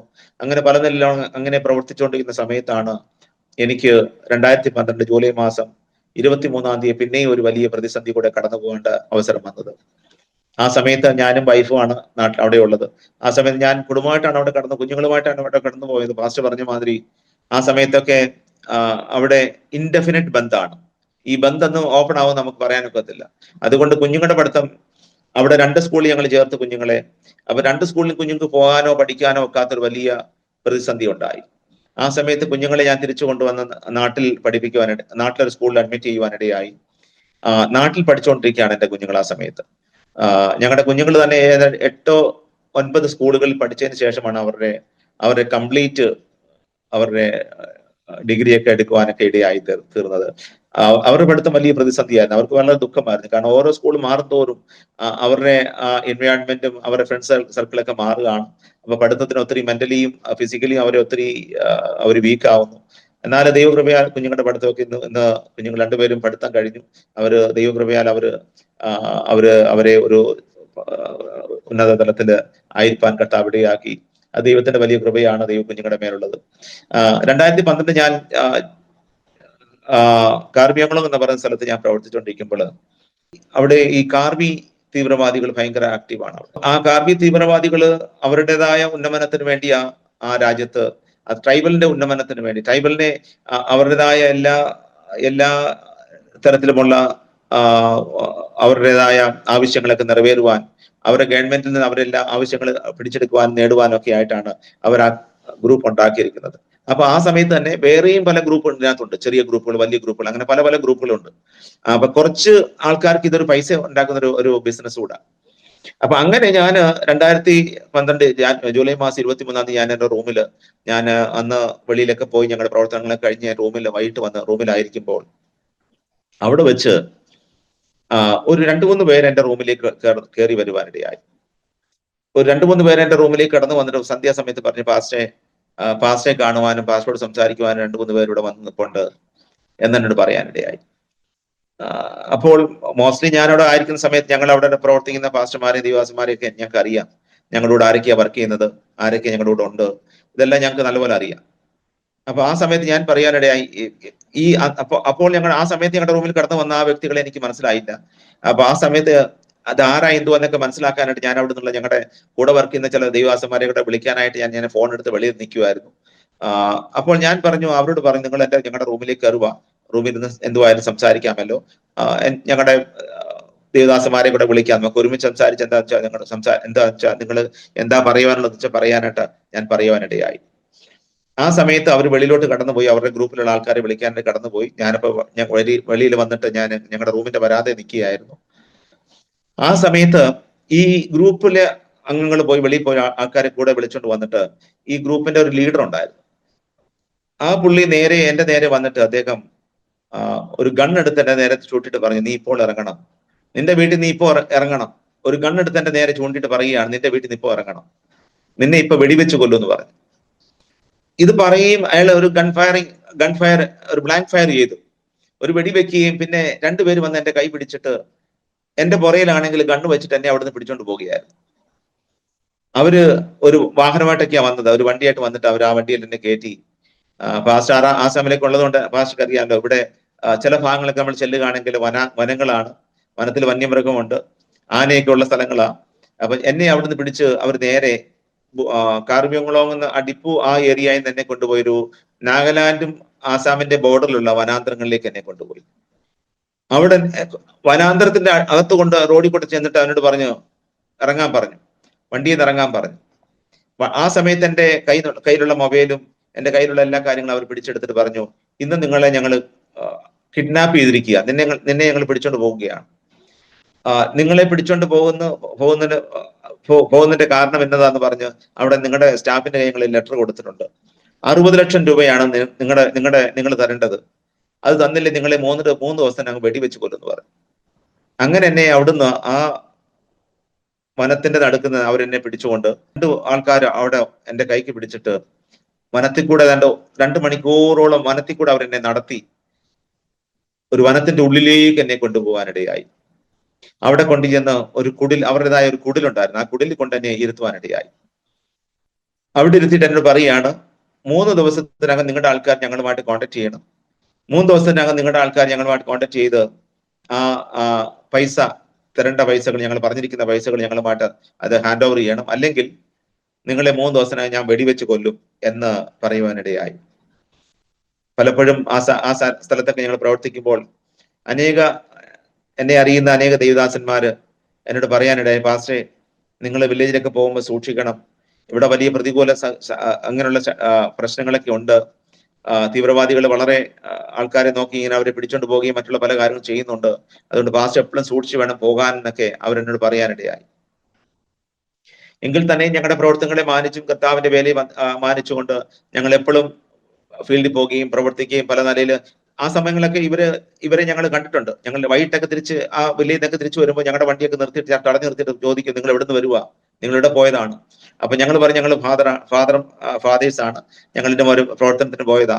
എന്നാ പിന്നെ ജൽദി എളുപ്പം പൊക്കോളാനാ പറയുന്നത്. എളുപ്പം അവിടെ നിൽക്കരുത്, എളുപ്പം അവിടെ നിന്ന് പൊക്കോളാൻ പറഞ്ഞിട്ട് അവരെന്നെ ഞങ്ങൾ അങ്ങനെയൊക്കെ തടഞ്ഞു നിർത്തിയിട്ട് ഇതൊക്കെ സംസാരിച്ചിട്ടുണ്ട്. എന്നോട് പല ദൈവദാസന്മാർ പറഞ്ഞിട്ടുണ്ട്, സൂക്ഷിക്കണം പാസ്റ്ററെ, അപ്പൊ ഇവിടുത്തെ പ്രവർത്തനത്തിൽ ഈ പ്രയാസങ്ങളൊക്കെ ഉണ്ട്, ഈ ദിവസങ്ങളെ സൂക്ഷിക്കണമെന്നുണ്ട് പറയാനിടയായി.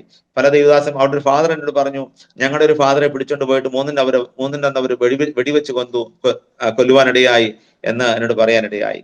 കാരണം അവര് ഒരു 3 ദിവസത്തിനകത്ത് നമ്മൾ ഒന്നീ അവർക്ക് പൈസ കൊടുക്കണം, ഇല്ലെങ്കിൽ അവരെ വെടിവെച്ച് കൊല്ലുക എന്നാണ് അവരുടെ ഒരു പ്രിൻസിപ്പിൾ. അവർ അങ്ങനെയാ ചെയ്യുന്നത്. കാരണം അവരുടെ മനുഷ്യന് അവരുടെ വലിയ വിലയെന്ന് കൽപ്പിക്കുന്നത്, അവർക്ക് പൈസ മാത്രം മതി.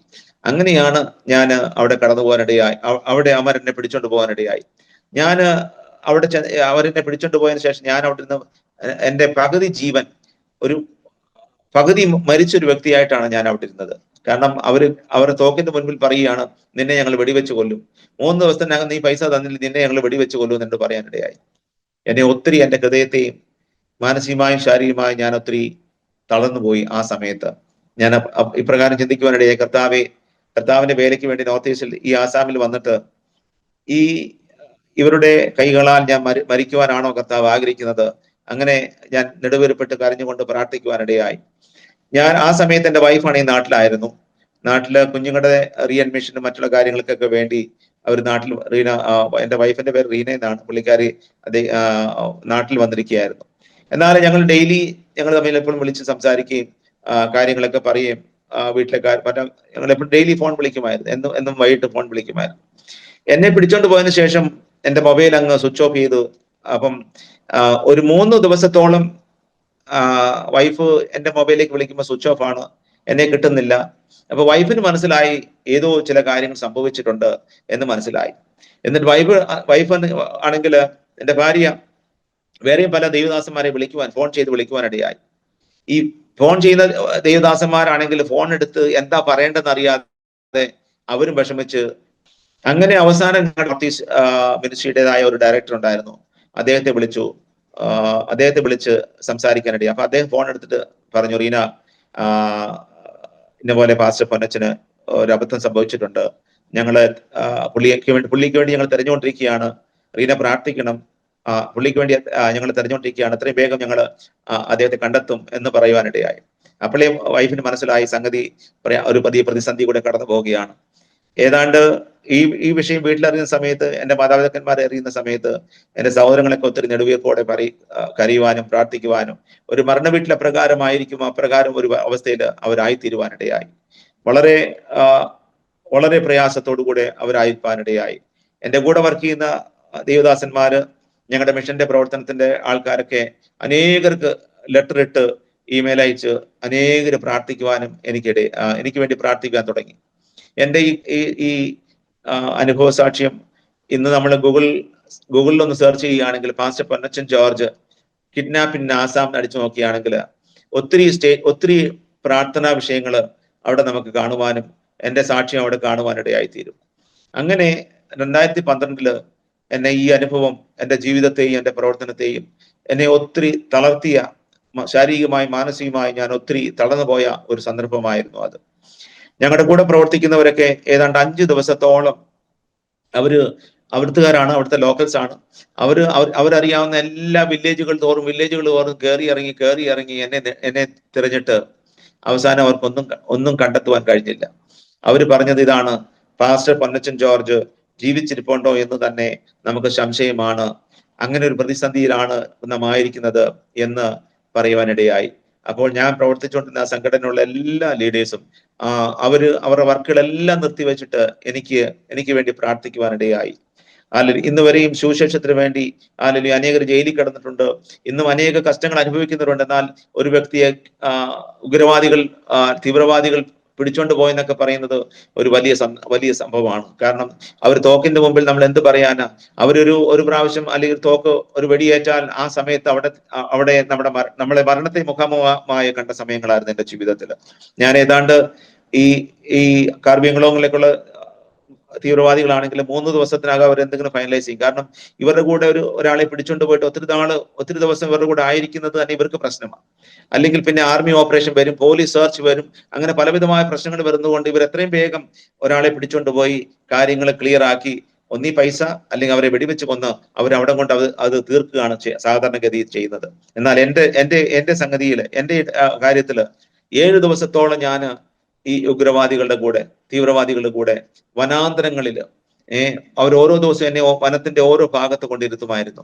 കാരണം ആരെങ്കിലും സെർച്ച് ചെയ്യാൻ വന്ന് തന്നെ കണ്ടുകിട്ടരുത് അല്ലെങ്കിൽ കണ്ടുപിടിക്കരുത് എന്ന നിലയിൽ ഓരോ സ്ഥലത്ത് മാറ്റി എന്നെ ഇരുത്തുമായിരുന്നു. ഞാൻ ഈ 7 ദിവസത്തെ എൻ്റെ ജീവിതത്തെ അനുഭവം എന്ന് പറയുന്നത്, പാസ്റ്ററെ, ഈ പത്മോസ് ദ്വീപിലായിരുന്ന യോഹന്നാൻ അപ്പോസ്തലന്റെ 7 വർഷത്തെ, ഇതൊരു 7 ദിവസത്തെ അനുഭവമല്ല, ഒരു 7 വർഷത്തെ അനുഭവം മാതിരിയാണ് ഞാനത് മനസ്സിലാക്കുന്നത്. ഓരോ ദിവസവും എന്നെ തോക്കിന്റെ മുൻപിൽ എന്നെ നിർത്തിയിട്ട് പറയും, നിന്നെ ഞങ്ങൾ വെടിവെച്ച് കൊല്ലും, നാളെ വൈകിട്ട് 6 മണിക്ക് മുൻപായിട്ട് ഞങ്ങൾക്ക് പൈസ കിട്ടിയിരിക്കണം, അല്ലെങ്കിൽ നിന്നെ ഞാൻ അവിടെ വെച്ച് വെടിവെച്ച് കൊല്ലുമെന്ന് എന്നോട് പറയുവാനിടയായി. അപ്പോൾ ഞാൻ മരണത്തെ മുഖാമുഖമായി കണ്ട സമയങ്ങളായിരുന്നു. സ്തോത്രം. സംഗീതകാരത്തിൽ വായിക്കുന്ന പ്രകാരം ഒരു കുരുലിന്റെ അനുഭവം എൻ്റെ ജീവിതത്തിൽ അവിടെ വെച്ച് കാണുവാൻ. ഇരുട്ടാണ്, ആരും എനിക്ക് സഹായമില്ല, ആരും എനിക്കൊരു തുണയായി ഒരു സഹായമായി ഇല്ലാത്ത ആ സ്ഥാനത്ത് ഞാൻ ഒറ്റയ്ക്കാണ്. മരണത്തെ മുഖമായി കണ്ടുകൊണ്ടിരിക്കുന്ന സമയമാണ്. അങ്ങനെ ഞാൻ അവിടുന്ന് ഞാൻ വളരെ വേദനയോടുകൂടെ പ്രാർത്ഥിക്കുവാനിടയായി. ഓരോ ദിവസവും എനിക്ക് ഒത്തിരി അനുഭവങ്ങളായിരുന്നു എൻ്റെ ജീവിതത്തിൽ. മരണത്തെ അല്ലെങ്കിൽ അവരെ എപ്പോഴും വെടിവെച്ച് കൊല്ലും ആ ഒരു സൗണ്ട് കേട്ട് ഞാനും എൻ്റെ ജീവിതത്തെ മരിക്കാനായിട്ട് തന്നെ ഞാൻ സമർപ്പിച്ചു. അവസാനം 6ാമത്തെ ദിവസം ആയപ്പോൾ ഞാൻ മരിക്കാനായിട്ട് എൻ്റെ ജീവിതത്തെ സമർപ്പിച്ചു. കർത്താവേ, ഇനി എനിക്ക് ജീവിക്കണ്ട, ഇനി എനിക്ക് മരിച്ചാൽ മാത്രം മതി. കാരണം അപ്രകാരമായിട്ടുള്ളൊരു എൻ്റെ ശാരീരികമായി അവരെന്നെ ഒത്തിരി ടോർച്ചർ ചെയ്യുവാനിടയായി. ഞാൻ ഓരോ ദിവസവും അവരെന്നെ മണിക്കൂറുകളോളം കണ്ണുകൾ കെട്ടിവെക്കുവാൻ, എൻ്റെ കണ്ണുകൾ ഇങ്ങനെ കെട്ടിവെക്കുവായിരുന്നു. പിന്നെ അവർ പലപ്പോഴും എന്നെ വനാന്തരങ്ങളുള്ള മരത്തിന്റെ മൂട്ടില് എന്നെ കൊണ്ടിരുത്തിയിട്ട് എൻ്റെ കൈ പുറമോട്ട് വെച്ചിട്ട് അവർ കെട്ടിവെക്കുമായിരുന്നു, കാരണം ഞാൻ ഓടിപ്പോകാതിരിക്കാനായിട്ട്. പാസ്റ്റർ, ഇവര് നമുക്ക് ഫുഡൊക്കെ തരുമായിരുന്നോ? ഇവര് ഫുഡ്, ഞങ്ങളിരുന്ന അടുത്തൊരു വനമുണ്ട്. ആ വനത്തിന്റെ അടുത്തുനിന്ന് അവിടെയുള്ള ചില വീടുകളിലൊക്കെ പോയിട്ട് അവര് ഈ ബാംബു ഷൂട്ട്, അതായത് മുളയുടെ കിളിപ്പ് അതെടുത്തിട്ട് പുഴുങ്ങി ചോറ്, പിന്നെ മുളക്, അവിടെ ഒരു തോടരുവ് ഉണ്ടായിരുന്നു, അതിൽ നിന്നുള്ള വെള്ളമൊക്കെ കൊണ്ട് എനിക്ക് തരുമായിരുന്നു. അങ്ങനെ അപ്പൊ ഈ മരിക്കാനിരിക്കുന്ന എനിക്ക് എന്തിനാ ആഹാരം? അപ്പൊ നമുക്കൊന്നും കഴിക്കാനോ, ശാരീരികമായി മാനസികമായിട്ട് ഞാൻ ഒത്തിരി തളർന്നു പോയി, ക്ഷീണിച്ച് വളരെ ഒരു അർദ്ധപ്രാണനായിട്ട് ഞാൻ അവരുടെ കൂടെ അവിടെ ആയിരിക്കാനിടയായത്. ശാരീരികമായിട്ട് ഒത്തിരി ഉപദ്രവിച്ചല്ലേ? ഒത്തിരി. കാരണം മണിക്കൂറുകളോളം എന്റെ കൈ കെട്ടി വെക്കുമായിരുന്നു പുറമോട്ട്. ഒരു മരത്തിന്റെ മൂട്ടി ഇരുത്തിയിട്ട് പുറമോട്ട് പിടിച്ച് എന്റെ കൈ കെട്ടി വെക്കുമായിരുന്നു. പിന്നെ അവര് കണ്ണ് കെട്ടിവെക്കുമായിരുന്നു. എന്റെ കണ്ണങ്ങ് കെട്ടിവെക്കും. കാരണം ആ സമയത്ത് അവിടെ ആരെങ്കിലൊക്കെ വന്നു പോവുകയൊക്കെ ചെയ്യുകയാണെങ്കിൽ ആൾക്കാർ ആരാ വരുന്നതൊക്കെ അറിയാതിരിക്കാനായിട്ട് അവരെന്റെ കണ്ണ് കെട്ടിവെക്കുമായിരുന്നു. അപ്പം അങ്ങനെ അവിടെ ആയിരിക്കാനിടയായി. അത് ഏതാണ്ട് 7 ദിവസത്തോളം ഞാൻ അവരുടെ കൂടെ ആയിരുന്നു. 7 ദിവസം. ഓരോ ദിവസവും വളരെ വേദന നിറഞ്ഞ, വളരെ പ്രതിസന്ധി നിറഞ്ഞ, വളരെ കഷ്ടതയിലും ശാരീരികമായി മാനസികമായി ഞാൻ ക്ഷീണിതനായി ഓരോ ദിവസം തീരുവാനിടയായി. കാരണം ഒന്ന് മരണഭീതി, എന്തായി തീരുമെന്നറിയാത്തൊരു അവസരം. പിന്നെ ആ സമയത്ത് തന്നെ എന്റെ ഭവനത്തിലാണെങ്കിൽ ഒരു മരണ വീട്ടിൽ എപ്രകാരം ആണോ അപ്രകാരമുള്ള അവര് എല്ലാവരും വേദനയോടുകൂടെ ദൈവസ്ഥാനിൽ മുട്ടിപ്പായി അവർ പ്രാർത്ഥിക്കുന്നു. പിന്നെ എന്റെ കൂടെയുള്ളവരെ ഒന്നും ഒരു പ്രതീക്ഷയില്ല. ഞാൻ തിരിച്ചു വരുമെന്നൊരു പ്രതീക്ഷയില്ലാതാണ് ഞാൻ അവിടെ ആയിരുന്നത് ആ സമയത്ത്. അങ്ങനെ ഞാൻ അവിടെ ആയിരുന്ന സമയത്ത് 6-ാമത്തെ ദിവസം വരെയും 6-ാമത്തെ ദിവസം ഞാൻ ചിന്തിച്ചു, ഞാൻ മരിക്കും, ഞാൻ ഇനി എനിക്കൊരു ജീവിതമില്ല, ഇനി എനിക്ക് ഇവിടുന്ന് വെളി വരുവാൻ കഴിയത്തില്ലെന്ന് തന്നെ ഞാൻ ചിന്തിച്ച് ഞാൻ വളരെ ഭാരത്തോടു കൂടെ അവിടെ ആയിരിക്കാനിടയായി. ആ സമയത്ത് ഞാൻ ഒത്തിരി വേദനയോടുകൂടെ പ്രാർത്ഥിക്കുവാനിടയായി. അപ്പൊ ഞാൻ എന്റെ മനസ്സിൽ ഈ പത്മോസ് ദ്വീപിലായിരുന്ന യോഹന്നാനെ കുറിച്ച് ഓർമ്മ വന്നു. ദൈവത്തിന്റെ വലിയ ഇടപെടൽ, താൻ ഒറ്റയ്ക്ക് അവിടെ ആയിരിക്കുമ്പോൾ ദൈവം എപ്രകാരം തന്നോട് സംസാരിച്ചോ അപ്രകാരം ഒരു വലിയ ഒരു പ്രേരണ എന്റെ ജീവിതത്തിൽ വന്നു പ്രാർത്ഥിക്കുവാനൊക്കെ. അത് മാത്രമല്ല, സിംഹക്കുഴിയിലിട്ട ദാനിയേലിനെ എപ്രകാരം കർത്താവ് വെടിവെച്ചോ, എപ്രകാരം ദൈവം സിംഹത്തിന്റെ വായ അടച്ചുവോ, അപ്രകാരം ഒരു വലിയ ദൈവത്തിന്റെ വലിയ ഉപസ്ഥിതി സാന്നിധ്യം എനിക്ക് മനസ്സിലാക്കുവാനിടയായി. അങ്ങനെ ഞാൻ തുടർന്ന് അവിടുന്ന് പ്രാർത്ഥിക്കുവാനിടയായി. പ്രാർത്ഥിക്കുന്ന സമയത്ത് 7-ാമത്തെ ദിവസം ഞാൻ ഇന്ന് കണ്ടിന്യൂ ഇങ്ങനെ പ്രാർത്ഥിച്ചുകൊണ്ടിരിക്കുകയായിരുന്നു. പ്രാർത്ഥിച്ച സമയത്ത് ഈ എന്റെ കൂടെ ഈ അണ്ടർഗ്രൗണ്ട് ഗ്രൂപ്പിൽപ്പെട്ട ആൾക്കാർ 3 പേര് എന്റെ കൂടെ ഉണ്ടായിരുന്നു അവിടെ. ഈ 3 പേരിൽ ഒരാള് ഒരു തോക്കുമായിട്ടാണ് എന്റെ അടുത്തിരിക്കുന്നത്. അതിന്റെ കൂടെ ബാക്കിയുള്ള 2 പേര് ചെറുപ്പക്കാർ പിള്ളേരാണ്. അതിലൊരുത്തും വന്ന് എന്നോട് പറയുകയാണ്, ഈ 3 പേരുമാണ് എന്നെ ടോർച്ചർ ചെയ്തുകൊണ്ടിരുന്നത്. ഡെയിലി കഴിഞ്ഞ 6 ദിവസത്തോളം എന്നെ ടോർച്ചർ ചെയ്യുവാനിടയായി. മാനസികമായി ഒത്തിരി പീഡകളും ഒത്തിരി പ്രയാസങ്ങളും അവിടെ അനുഭവിക്കാനിടയായി. അങ്ങനെ ഞാൻ വളരെ വേദനയോടുകൂടെ മാനസികമായി ഞാൻ തളർന്ന് 6-ാമത്തെ ഞാൻ ഇപ്രകാരം കർത്താവേ, പൗലോസ് പറഞ്ഞ പ്രകാരം എനിക്ക് അഥവാ ഇനി ജീവിക്കുന്നെങ്കിൽ അത് ക്രിസ്തുവിന് വേണ്ടി മരിക്കുന്നത് ലാഭം. ഹല്ലേലൂയ. ഇനി എനിക്ക് അങ്ങനെ ജീവിതം ഇല്ലെങ്കിൽ കർത്താവേ, എനിക്ക് മരിക്കുന്നത് തന്നെയാണ് എനിക്ക് ഇഷ്ടമെന്ന് പറഞ്ഞ് ഞാൻ മരിക്കുവാൻ വേണ്ടി ഞാൻ അവിടെ സമർപ്പിച്ച് പ്രാർത്ഥിക്കുവാനിടയായി. കാരണം അന്ന് വരെ ചിന്തിക്കാത്ത സംഭവങ്ങളാണ് എന്റെ ജീവിതത്തിൽ ഞാൻ അനുഭവിക്കുവാനിടയായത്. ഞാൻ ആസാമില് എന്റെ ജീവിതത്തെ സമർപ്പിച്ച് അവിടെ ഞങ്ങൾ കുടുംബമായിട്ട് അവിടെ കർത്താവിന്റെ വേല ചെയ്യാൻ വന്നു. ദൈവമേ, എന്താണ് സംഭവിക്കുന്നത്? കർത്താവെ, എന്തുവായാലും ഞാൻ ദൈവത്തിന്റെ ഹിതത്തിന് വേണ്ടി എന്നെ സമർപ്പിക്കുന്ന പറഞ്ഞ് ഞാൻ അവിടെ പ്രാർത്ഥിക്കുവാനിടയായി. 7 ദിവസമായപ്പോ ഞാൻ ഒത്തിരി ക്ഷീണിതനായി. ഇനി അവിടുന്ന് വെടി വരുമെന്ന് എനിക്ക് യാതൊരു ബോധ്യമില്ലായിരുന്നു. ഇവരെന്നെ വിടത്തില്ല, ഒരു പക്ഷെ ഇവരെന്നെ ഇവിടെ തന്നെ വെടിവെച്ച് കൊല്ലുമെന്നുള്ള വലിയൊരു ഭീതിയോടുകൂടെ, ഞാൻ വലിയൊരു ഭയത്തോടു കൂടെ എന്തായിത്തീരും, തുടർന്നുള്ള സമയങ്ങൾ എന്തായിത്തീരും കർത്താവെ എന്ന് എന്റെ മനസ്സിൽ തന്നെ ചിന്തിച്ചുകൊണ്ട് ഞാൻ ഇങ്ങനെ മുട്ടിപ്പായി പ്രാർത്ഥിച്ചുകൊണ്ടിരിക്കുവാനിടയായി. അങ്ങനെ ഞാൻ പ്രാർത്ഥിച്ച് ദാനിയേലിന്റെ അനുഭവത്തെയും സദ്രക് മേശക് അബേദ്നെഗോ അവരെ തീയിലിട്ടപ്പോൾ 4-മനായി ഇറങ്ങി വന്ന ദൈവത്തിന്റെ വലിയ സാന്നിധ്യം ഹല്ലേലൂയ ആ വനാന്തരങ്ങളിൽ ഇരുന്നപ്പോൾ എനിക്ക് അനുഭവിച്ചറിയുവാനിടയായി. ഹല്ലേലൂയ. ഞാൻ ഇങ്ങനെ 6-ാമത്തെ ദിവസം രാവിലെ എണ്ണിച്ചിരുന്ന് വളരെ ക്ഷീണിതനായി വളരെ ദുഃഖത്തോടുകൂടി പ്രാർത്ഥിച്ചുകൊണ്ടിരുന്ന സമയത്ത് ഈ ഗ്രൂപ്പിലുള്ള ഒരു വ്യക്തി എന്നോട് വന്ന് പറയാനിടയായി. അന്ന് വരെ അവർ പറയുന്നത്, നിന്നെ ഞങ്ങൾ വെടിവെച്ച് കൊല്ലും, നിങ്ങളുടെ ആൾക്കാർ ഞങ്ങളെ കോൺടാക്ട് ചെയ്തു, എത്രയും വേഗം പൈസ കൊണ്ടുതരണം, പൈസ കൊണ്ട് തന്നെ നിങ്ങളെ വെടിവെച്ച് കൊല്ലും എന്ന് പറഞ്ഞ് അങ്ങനെ ഇരുന്ന സമയത്താണ് ആ കൂട്ടത്തിലുള്ള ഒരു വ്യക്തി എന്നോട് വന്ന് പറയുകയാണ്, പാസ്റ്ററെ കരയണ്ട, പാസ്റ്ററെ ഞങ്ങളെ വെടിവെച്ച് കൊല്ലത്തില്ല എന്ന് അവർ പറയുവാനിടയായത്. അത് വളരെ ഹല്ലേലൂയ. ഞാനപ്പോ ചിന്തിക്കാൻ, ദൈവമേ, ഹല്ലേലൂയ, ആ വ്യക്തി പറഞ്ഞതല്ല, ആ വ്യക്തി കൊണ്ട് പറയിച്ച ഒരു ദൈവത്തിന്റെ വലിയ പ്രേരണ അവന് കൊടുത്തിട്ട് അവനെ കൊണ്ട് പറയിച്ചതാണെന്ന് എനിക്ക് ഹല്ലേലൂയ മനസ്സിലാകുവാനിടയായി. അപ്പൊ ഞാൻ അവനോട് പറഞ്ഞു, നീ ഇതെന്നോട് പറഞ്ഞതല്ല, ഞാൻ പ്രാർത്ഥിക്കുന്ന ജീവിക്കുന്ന ദൈവം നിന്നെ കൊണ്ട് പറയിച്ചതാണെന്ന് എനിക്ക് അവനോട് പറയാനിടയായി തീർന്നു. ആ സമയത്ത് ആ വ്യക്തി എന്നോട് വന്ന് പറയുകയാണ്, ഫാദറെ വിഷമിക്കണ്ട, ഫാദർ കരയണ്ട, ഫാദറിന് വേണ്ടി എല്ലാ കാര്യങ്ങളും ഞങ്ങൾ ചെയ്തു തരാം. എന്നെ ഫാദർ എന്ന് വിളിക്കുമായിരുന്നു. ഫാദറിന് വേണ്ടി എല്ലാ കാര്യങ്ങളും ചെയ്തു തരാം, ഫാദർ വിഷമിക്കണ്ട എന്ന് അവൻ 6-ാമത്തെ ദിവസമാണ് അത് പറയുന്നത്. 5 ദിവസം വരെ എന്നെ അവർ വെടിവെച്ച് കൊല്ലുവാൻ, എന്നെ അവർ തകർക്കുവാൻ, എന്നെ അവിടെ നശിപ്പിക്കുവാൻ നോക്കിയ ആ വ്യക്തികൾ തന്നെ ദൈവാത്മാവനോട് ഇടപെട്ട്, അല്ലെങ്കിൽ ഞാൻ പ്രാർത്ഥന കേൾക്കുന്ന ഒരു ദൈവത്തിന്റെ വലിയ സാന്നിധ്യം അവിടെ ഇറങ്ങി അവനോട് സംസാരിക്കുവാനിടയായി. അവൻ മുഖാന്തരം പറയുവാനിടയായി, ഞാൻ നിങ്ങളെ വെടിവെച്ച് കൊല്ലത്തില്ല. ജീവിതത്തിന്റെ ഏത് പ്രതികൂല സാഹചര്യങ്ങളും നമ്മെ വെടിവെക്കുന്ന ഒരു ദൈവമുണ്ട്. Price the Lord. അതിന്റെ ദൈവത്തിന്റെ കരം ഞാൻ അവിടെ വെച്ച് എനിക്ക് അനുഭവിച്ചറിയുവാൻ മനസ്സിലാക്കുവാൻ കർത്താവ് സഹായിച്ചു. അങ്ങനെ ഹല്ലേലൂയ പ്രാർത്ഥിച്ചുകൊണ്ടിരുന്നു. അനേക ദൈവദാസന്മാർ, ലോകമെമ്പാടുമുള്ള അനേക ദൈവദാസന്മാർ എനിക്ക് വേണ്ടി പ്രാർത്ഥിക്കുവാനിടയായി. ആ സമയത്ത് എന്റെ ഭവനത്തിലാണെങ്കിൽ അവര് ഉപവാസ പ്രാർത്ഥന, വളരെ ഉപവാസ പ്രാർത്ഥനയോടുകൂടി എല്ലാവരും എന്ന് ഞാൻ തിരിച്ചു വരുമ്പോൾ അന്ന് വരെയും അവർ ഉപവാസ പ്രാർത്ഥന പ്രഖ്യാപിച്ച് അവർ കണ്ടിന്യൂ എനിക്ക് വേണ്ടി പ്രാർത്ഥിച്ചുകൊണ്ടിരിക്കുവാനിടയായി. ഹല്ലേലൂയ. എന്നെ ഏഴാമത്തെ ദിവസം രാത്രി ഏതാണ്ട് 2 മണി 1 മണിയാവുന്ന സമയത്ത് അവിടെ നിന്ന് അവര് തിരിച്ചെന്നെ അവർ ഒരു മൊബൈലിന്റെ ടോർച്ചിന്റെ വെട്ടം കാണിച്ചുകൊണ്ട് തന്നെ അവിടുന്ന് ആ വനാന്തരങ്ങളിൽ തന്നെ എന്നെ അവിടെ 1.5-2 മണിക്കൂറോളം ഞങ്ങൾ നടന്ന് തിരിച്ചു വന്ന് എന്നെ ആ സ്ഥലത്ത് വന്നപ്പോൾ ഒരു വില്ലേജ് ആയിരുന്നു. ആ വില്ലേജിൽ കൊണ്ട് വിട്ടിട്ട് അവിടെ വിട്ട് എന്നെ സ്വീകരിക്കാനായിട്ട് അവിടെ എന്റെ കൂടെയുള്ള ജനങ്ങൾ, ആൾക്കാരവിടെ വന്ന് നിൽപ്പുണ്ടായിരുന്നു. അവരുടെ കൈകൊണ്ട് എന്നെ തിരിച്ചേൽപ്പിക്കുവാനിടയായി. എന്റെ ജീവിതത്തിൽ വലിയൊരു പ്രതിസന്ധി ആയിരുന്നത്. എന്തായി തീരുമെന്നറിയാതെ മാനസികമായും ശാരീരികമായും ഞാൻ ഒത്തിരി ക്ഷീണിതനായി ഞാൻ തകർന്നു പോയ സമയമായിരുന്നത്. എന്നാൽ ദൈവം അത്ഭുതകരമായി നമ്മെ വിടിവിക്കുന്ന ഒരു ദൈവം നമ്മെ എന്റെ ജീവിതത്തിൽ ഇത് രണ്ടാമത്തെ സെക്കൻഡ് ലൈഫായത്. ഞാൻ അവിടെ മരിക്കുമെന്ന് ഞാൻ ചിന്തിച്ച വ്യക്തിയാണ്. തിരിച്ചു വരുന്ന ഒരിക്കലും ഞാൻ ചിന്തിച്ചിരുന്നില്ല. കാരണം 6-7 ദിവസം വരെ ഒരു അണ്ടർഗ്രൗണ്ട് ഗ്രൂപ്പ് ഞങ്ങളെ ഒരാളെ പിടിച്ചുകൊണ്ട് പോയി വെച്ചിരിക്കുന്നത് ആദ്യമായിട്ടാണ് അങ്ങനെ സംഭവിക്കുന്നത്. സാധാരണഗതിയിലാണെങ്കിൽ 3-ന്റെ അന്ന് അവർ 3 അല്ലെങ്കിൽ 4-ന്റെ അന്ന് അവർ ഫൈനലൈസ് ചെയ്തിട്ട് ഒന്നീ പൈസ വാങ്ങും, അല്ലെങ്കിൽ ആ വ്യക്തിയെ വെടിവെച്ച് കൊന്നിട്ട് അവര് അതിനെ മാറ്റിയിട്ട് അവർ പോകും. എന്നാൽ എന്റെ കേസിൽ 7 ദിവസം വരെ ആ അണ്ടർഗ്രൗണ്ടിന്റെ കൂടെ ഓരോ സ്ഥലങ്ങളിൽ മാറി ഇരുന്നു കൊണ്ട് എന്നെ അവർ അണ്ടറിൽ വെച്ചുകൊണ്ടിരുന്നു. എന്നാൽ ദൈവം അത്ഭുതകരമായി അതിൽ നിന്നൊക്കെ കർത്താവ് വിടിവിക്കുവാനിടയായി. ഇന്ന് പലകാലം നിങ്ങളുടെ മധ്യ ആയിരിക്കുന്നത് ദൈവം എനിക്ക് തന്ന ഒരു സെക്കൻഡ് ലൈഫ് തന്നുകൊണ്ട് മാത്രമാണ്. ഇതെന്റെ ഒരു സെക്കൻഡ് ലൈഫാണ്. ഇന്നും അതിനുശേഷം കർത്താവിന്റെ പേരിൽ ഞങ്ങളുടെ കുടുംബമായിട്ട് ആസാമിൽ തന്നെ പ്രവർത്തിക്കുന്നു.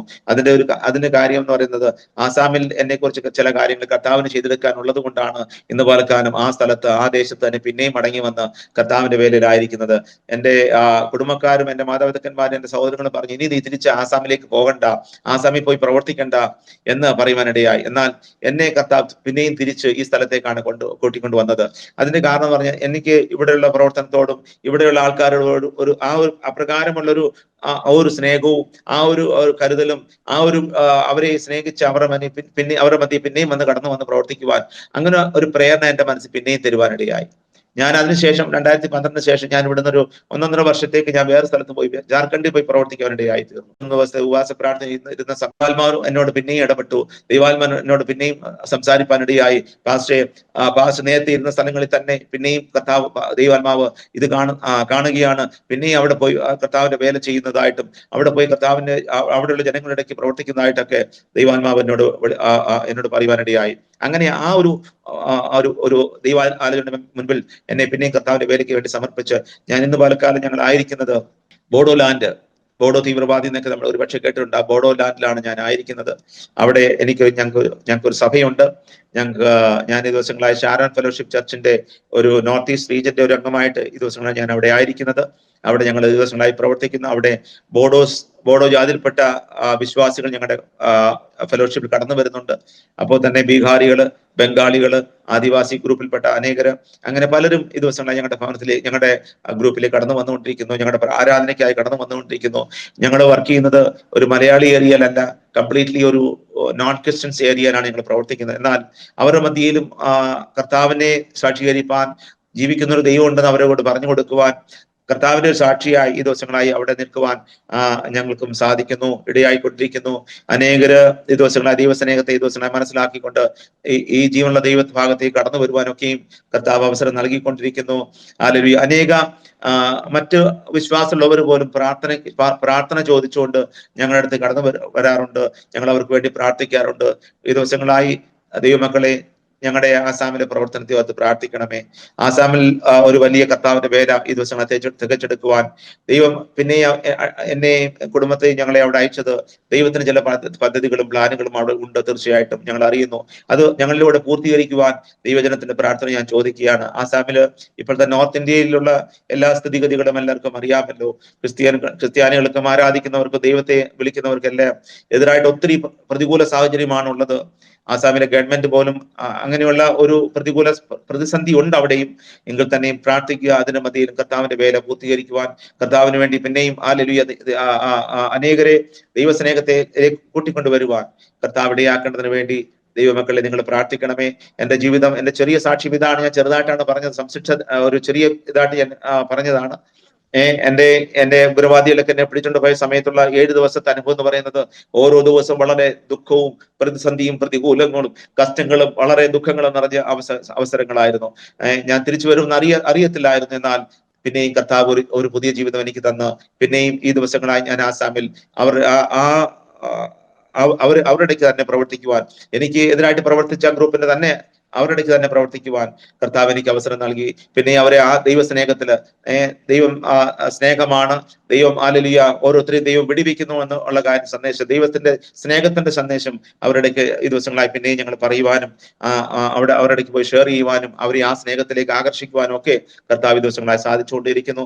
ഒരുപക്ഷെ ആസാമിൽ എനിക്കുണ്ടായ ഈ അനുഭവങ്ങൾ, അല്ലെങ്കിൽ ഈ നൊമ്പരത്തിന്റെ അനുഭവങ്ങൾ വെച്ചുകൊണ്ട് നമുക്ക് തിരിച്ചു വരണമെന്ന് എനിക്ക് അങ്ങനെ ഞാൻ പ്ലാൻ ചെയ്തില്ലായിരുന്നു.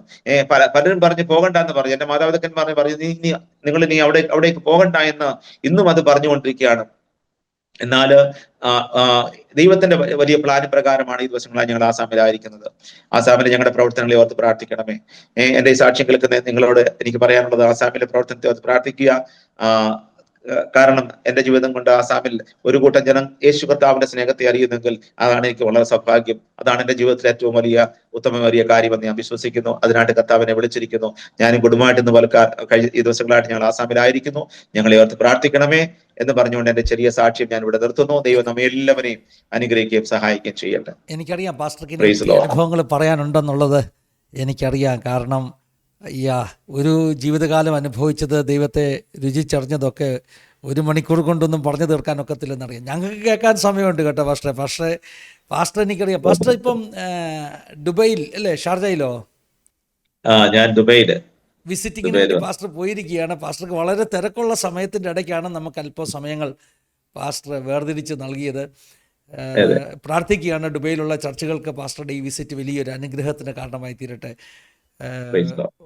ഒത്തിരി ദൈവമക്കൾക്ക് അനുഗ്രഹത്തിന് കാരണമായി തീരട്ടെ എന്ന് പ്രാർത്ഥിക്കുകയാണ്. പാസ്റ്റർ അല്പസമയം കൊണ്ട് നിൽക്കാൻ പറ്റുമോ? 1-2 കാര്യം കൊണ്ട് ഒന്ന് ചോദിച്ച് മനസ്സിലാക്കാനൊക്കെ സമയമുണ്ടോ? കാരണം എനിക്കറിയാം അതുകൊണ്ട്.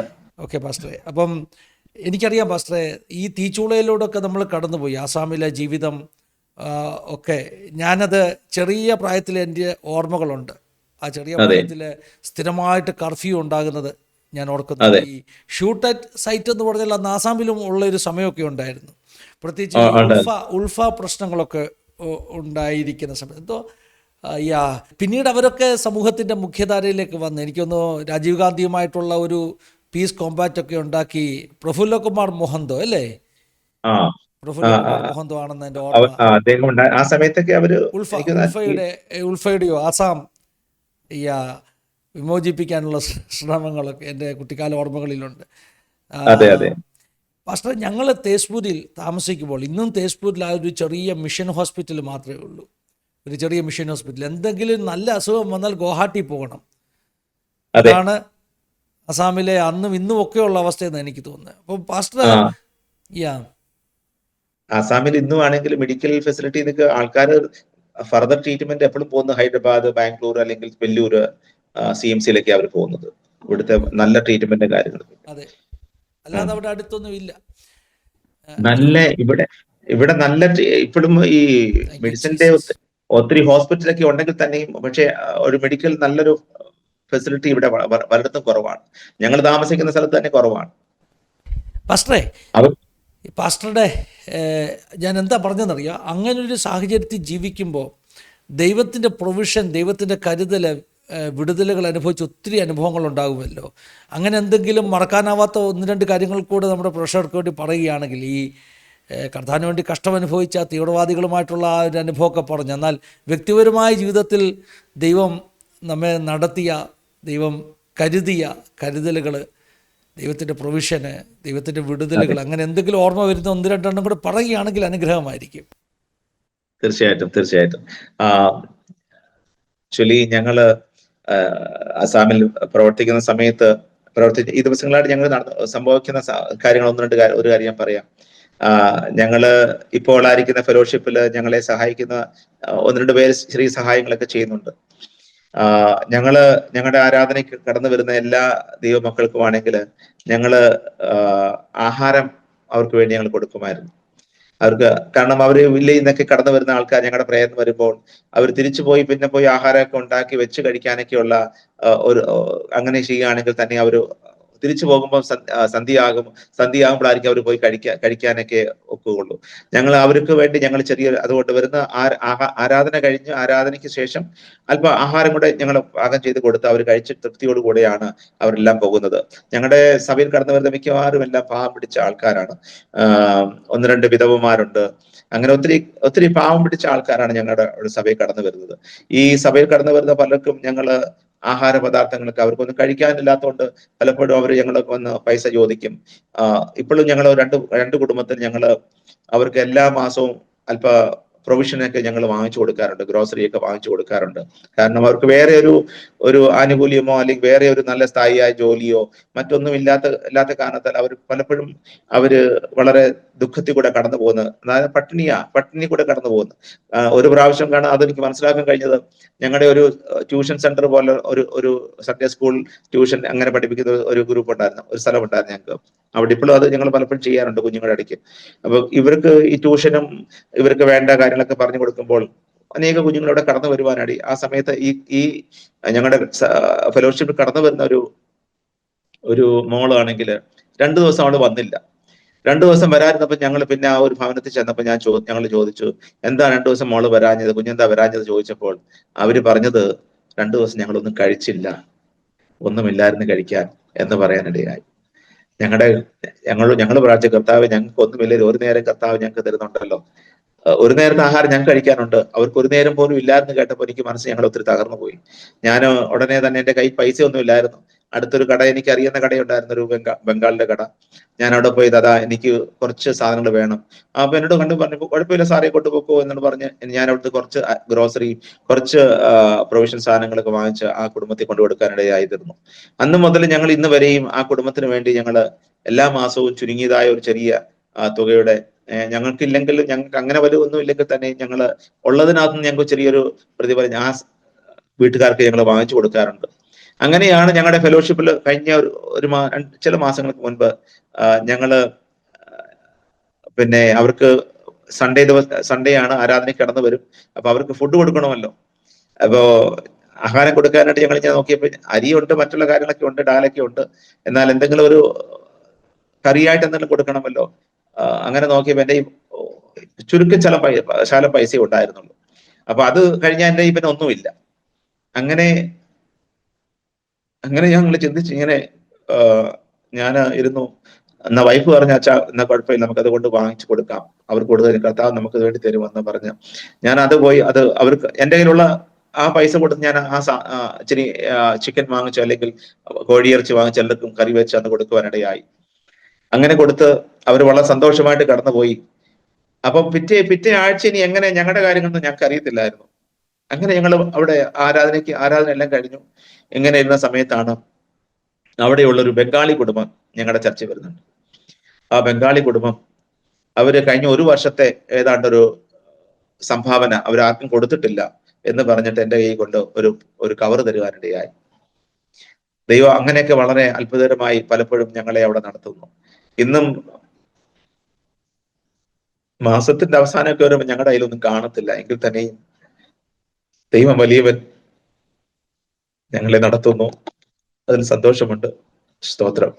ദൈവം വിശ്വസ്തനാ പാസ്റ്റർ. ഞാൻ അതെന്തിനാ എടുത്ത് ചോദിച്ചെന്ന് ചോദിച്ചാൽ, എനിക്കറിയാം അസാം പോലെയുള്ള സ്ഥലങ്ങളിൽ ഞാൻ എൻ്റെ വ്യക്തിപരമായ കുടുംബത്തിൻ്റെ അനുഭവം പറഞ്ഞാൽ 1970s പപ്പ ആസാമിൽ പോകുന്നത്, 1969-70. അപ്പം അന്ന് IPC മിഷൻ ബോർഡിൻ്റെ ഒരു ചെറിയ സപ്പോർട്ടാണ് പപ്പായ്ക്കുള്ളത്. അതും അന്നത്തെ കാലത്തൊക്കെ മിഷനെ ഒന്നും സപ്പോർട്ട് ചെയ്യാൻ ആരുമില്ല പാസ്റ്ററെ. പപ്പയുടെ അനുഭവങ്ങൾ എന്നോട് പറഞ്ഞു തന്നിട്ടുണ്ട്. ഒത്തിരി ദിവസങ്ങൾ പട്ടിണിയാണ്, പുതിയ സ്ഥലം, പുതിയ വേലസ്ഥലം, ആരുമില്ല. പിന്നെ ആരെങ്കിലും മലയാളികൾ വല്ലപ്പോഴും വരുന്നത് ഈ മിലിറ്ററി ഗ്രഫ് ഇങ്ങനെയുള്ള ആസാമിൽ തേജ്പൂരിലൊക്കെയുള്ള അവരുടെ ക്യാമ്പുകളിൽ നിന്ന് ആരെങ്കിലും 1-2 പേര് വരും. പക്ഷെ വന്നാലും ഒരു 2-3 മാസം കഴിയുമ്പോൾ ഇവർക്ക് ട്രാൻസ്ഫർ അങ്ങ് പോകും. അപ്പം പിന്നെ അവരെ ആശ്രയിക്കാൻ ഒക്കത്തില്ല. പപ്പ ശരിയാണ്. ആദ്യമായിട്ട് സ്നാനപ്പെടുത്തിയത് 2 മണിപ്പൂരി സഹോദരികളെയായിരുന്നു. ആഹാ. അപ്പം അവിടെ വെച്ച് ഓക്കെ. ആ. ഒരു സമയത്ത് ഒത്തിരി ദിവസങ്ങൾ ഫുഡ് കഴിച്ചില്ല, പട്ടിണിയാണ്, അതെ. സപ്പോർട്ടൊന്നുമില്ല. ഈ മണിപ്പൂരി സഹോദരികൾ ഒരു പച്ച ഓമയ്ക്ക കൊണ്ട് കൊടുത്തു. അപ്പോൾ പച്ച ഓമയ്ക്ക അതെ. എങ്ങനെ കഴിക്കും? പപ്പ അത് പച്ച ഓമയ്ക്ക പുഴുങ്ങിയിട്ട് ഉപ്പ് കൂട്ടി നമ്മുടെ കപ്പയൊക്കെ പുഴുങ്ങി കഴിക്കുന്ന പോലെ കഴിക്കാൻ ശ്രമിച്ചു, പക്ഷേ പറ്റിയില്ല. സ്തോത്രം. അപ്പോൾ അങ്ങനെ ഉള്ളൊരു അനുഭവമാണ് ആസാമിലും നോർത്ത് ഇന്ത്യയിലും ഒക്കെ ഉള്ളത്, ദേവദാസന്മാർക്കും ഉള്ളത്. അതെ. പിന്നെ പപ്പ വിവാഹശേഷം മമ്മിയുമായിട്ട് പോയപ്പോൾ അതും പട്ടിണിയായിരുന്നു. അയ്യോ.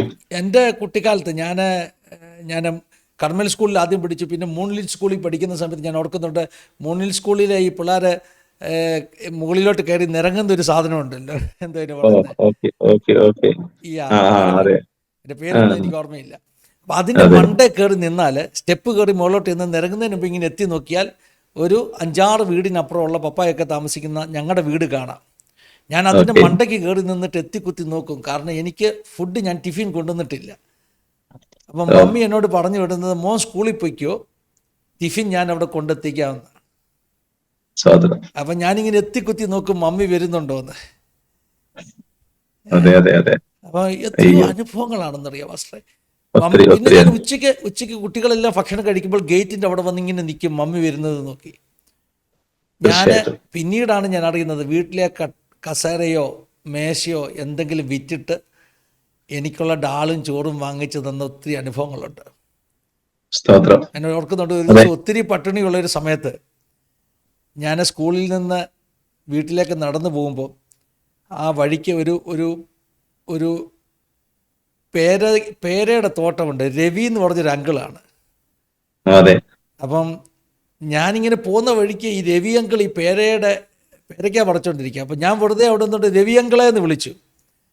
അയാൾ എന്നെ വിളിച്ചിട്ട് ഒരു കുത്ത് പേരയ്ക്ക എനിക്ക് എടുത്തു തന്നു. അതെ. എൻ്റെ വയറ് നിറയാനുള്ള ഭക്ഷണമായിരുന്നു മാസ്റ്റർ. അപ്പം ഞാനിത് എന്തിനാ സ്തോത്രം. പറയുന്നതെന്നറിയാം, എനിക്കറിയാം ആസാം, സ്തോത്രം. എനിക്കറിയാം ആസാമിലെ അതെ. ദേവദാസന്മാരുടെ സാഹചര്യം എനിക്കറിയാം. നോർത്ത് ഇന്ത്യ പലയിടത്തും, ഞാൻ അരുണാചൽ പ്രദേശിലൊക്കെ വന്ന് തീർച്ചയായും. ബാലുപോങ്ങിലൊക്കെയുള്ള ദേവദാസന്മാരുടെ സ്ഥലത്തൊക്കെ വന്ന് കണ്ടിട്ടുണ്ട്. കാട്ടാന ഇറങ്ങുന്ന സ്ഥലങ്ങളാണ് നമുക്ക് ഈ പറയുന്നത് പോലെ. അതെ അതെ അതെ അതെ. ഞാൻ കണ്ടിട്ടുള്ള പാസ്റ്റേഴ്സൊക്കെ ഉണ്ടല്ലോ, ഒത്തിരി കഷ്ടപ്പെട്ടവരും വിശ്വസ്തരായി ജീവിച്ചവരുമാണ്. പക്ഷേ ഒരുപക്ഷെ അതെ. കേരളത്തിലുള്ളവർ പറയുമ്പോൾ അവർക്കിത് മനസ്സിലാകത്തില്ലായിരിക്കും. പക്ഷേ ഞങ്ങൾ ഈ നോർത്തിലുള്ളവർക്കറിയാം തീർച്ചയായും. എന്താ ഞങ്ങൾ പറയുന്നത്. അതുകൊണ്ടാണ് ഞാൻ ആ ചോദ്യം ഒന്ന് എടുത്തു ചോദിച്ചത്. എന്നാൽ പാസ്റ്ററെ, ഞാൻ ഓർക്കുന്നു, ദൈവം സാഹചര്യങ്ങളെ മാറ്റി മമ്മി എൻ്റെ കൂടെ ഇപ്പോൾ ഉണ്ട്. എൻ്റെ മമ്മി പപ്പ നിത്യതയിൽ വിശ്രമിക്കുന്നു. സ്തോത്രം. 20 വർഷത്തിൽ കൂടുതലായി, 22 വർഷമായി പപ്പ നിത്യതയിൽ വിശ്രമിക്കുന്നു. ഓക്കെ. അപ്പം മമ്മിയെ ഞാൻ എൻ്റെ കൂടെ ബോംബെക്ക് കൊണ്ടുവന്നു. ബോംബെയിൽ മമ്മി ആയിരിക്കുമ്പം വർഗീസ് ബേബി പാസ്റ്റർ ഒരിക്കൽ, കായംകുളം വർഗീസ് ബേബി പാസ്റ്റർ ഒരിക്കൽ ഞങ്ങളുടെ ബോംബെ ചർച്ചിൽ വന്നിട്ട് എൻ്റെ മമ്മിയാണെന്ന് അറിയാതെ മമ്മിയോട് ഒരു ദൂത് പറഞ്ഞു, പാസ്റ്ററെ, എൻ്റെ ആമേൻ. നാമനിമിത്തം നീ കഷ്ടത അനുഭവിച്ചതും പട്ടിണി കടന്നതും കണ്ണുനീർ കുടിച്ചതും ഞാൻ മറന്നിട്ടില്ല. ഞാൻ നിന്നെ മാനിക്കാൻ പോകാം. ഞാൻ വാവിട്ട് കരഞ്ഞു. കാരണം എന്തെന്നറിയോ, എനിക്കറിയാം എൻ്റെ അമ്മ പട്ടിണി കടന്നത്, പക്ഷേ ഈ വർഗീസ് ബേബി പാസ്റ്റർക്ക് അറിയത്തില്ല. അതെ അതെ ഞാൻ അതെ. നിന്നെ മാനിക്കാൻ പോവുകയാണെന്ന് പറഞ്ഞു. ആ ദൂതെല്ലാം നിവർത്തിക്കപ്പെട്ടു കേട്ടോ. അപ്പോൾ ആമേൻ. പ്രൈസ് ദി കർത്താവ് ലോർഡ്. എത്ര വിശ്വസ്തനാണ്, ആമേൻ. കർത്താവ് യെസ്. എത്ര മഹത്വവാനാണ്. തീർച്ചയായിട്ടും. അതെ ഞങ്ങളെ അതെ. പോലുള്ള ദൈവദാസന്മാർ നോർത്തിൽ അനുഭവിക്കുന്നതിൻ്റെ എല്ലാം പ്രതിഫലം കർത്താവ് തരും. സ്വന്തം തീർച്ചയായിട്ടും. പ്രാണനെ തീർച്ചയായിട്ടും. വിലയേറിയതായിട്ട് എണ്ണാതെ, ആസാമ കൊണ്ടുള്ള ഒരു ഹൃദയപൂർവമായ ബന്ധം കൊണ്ട് ഞാൻ അങ്ങ് പറഞ്ഞു പോയതാണ് കേട്ടോ.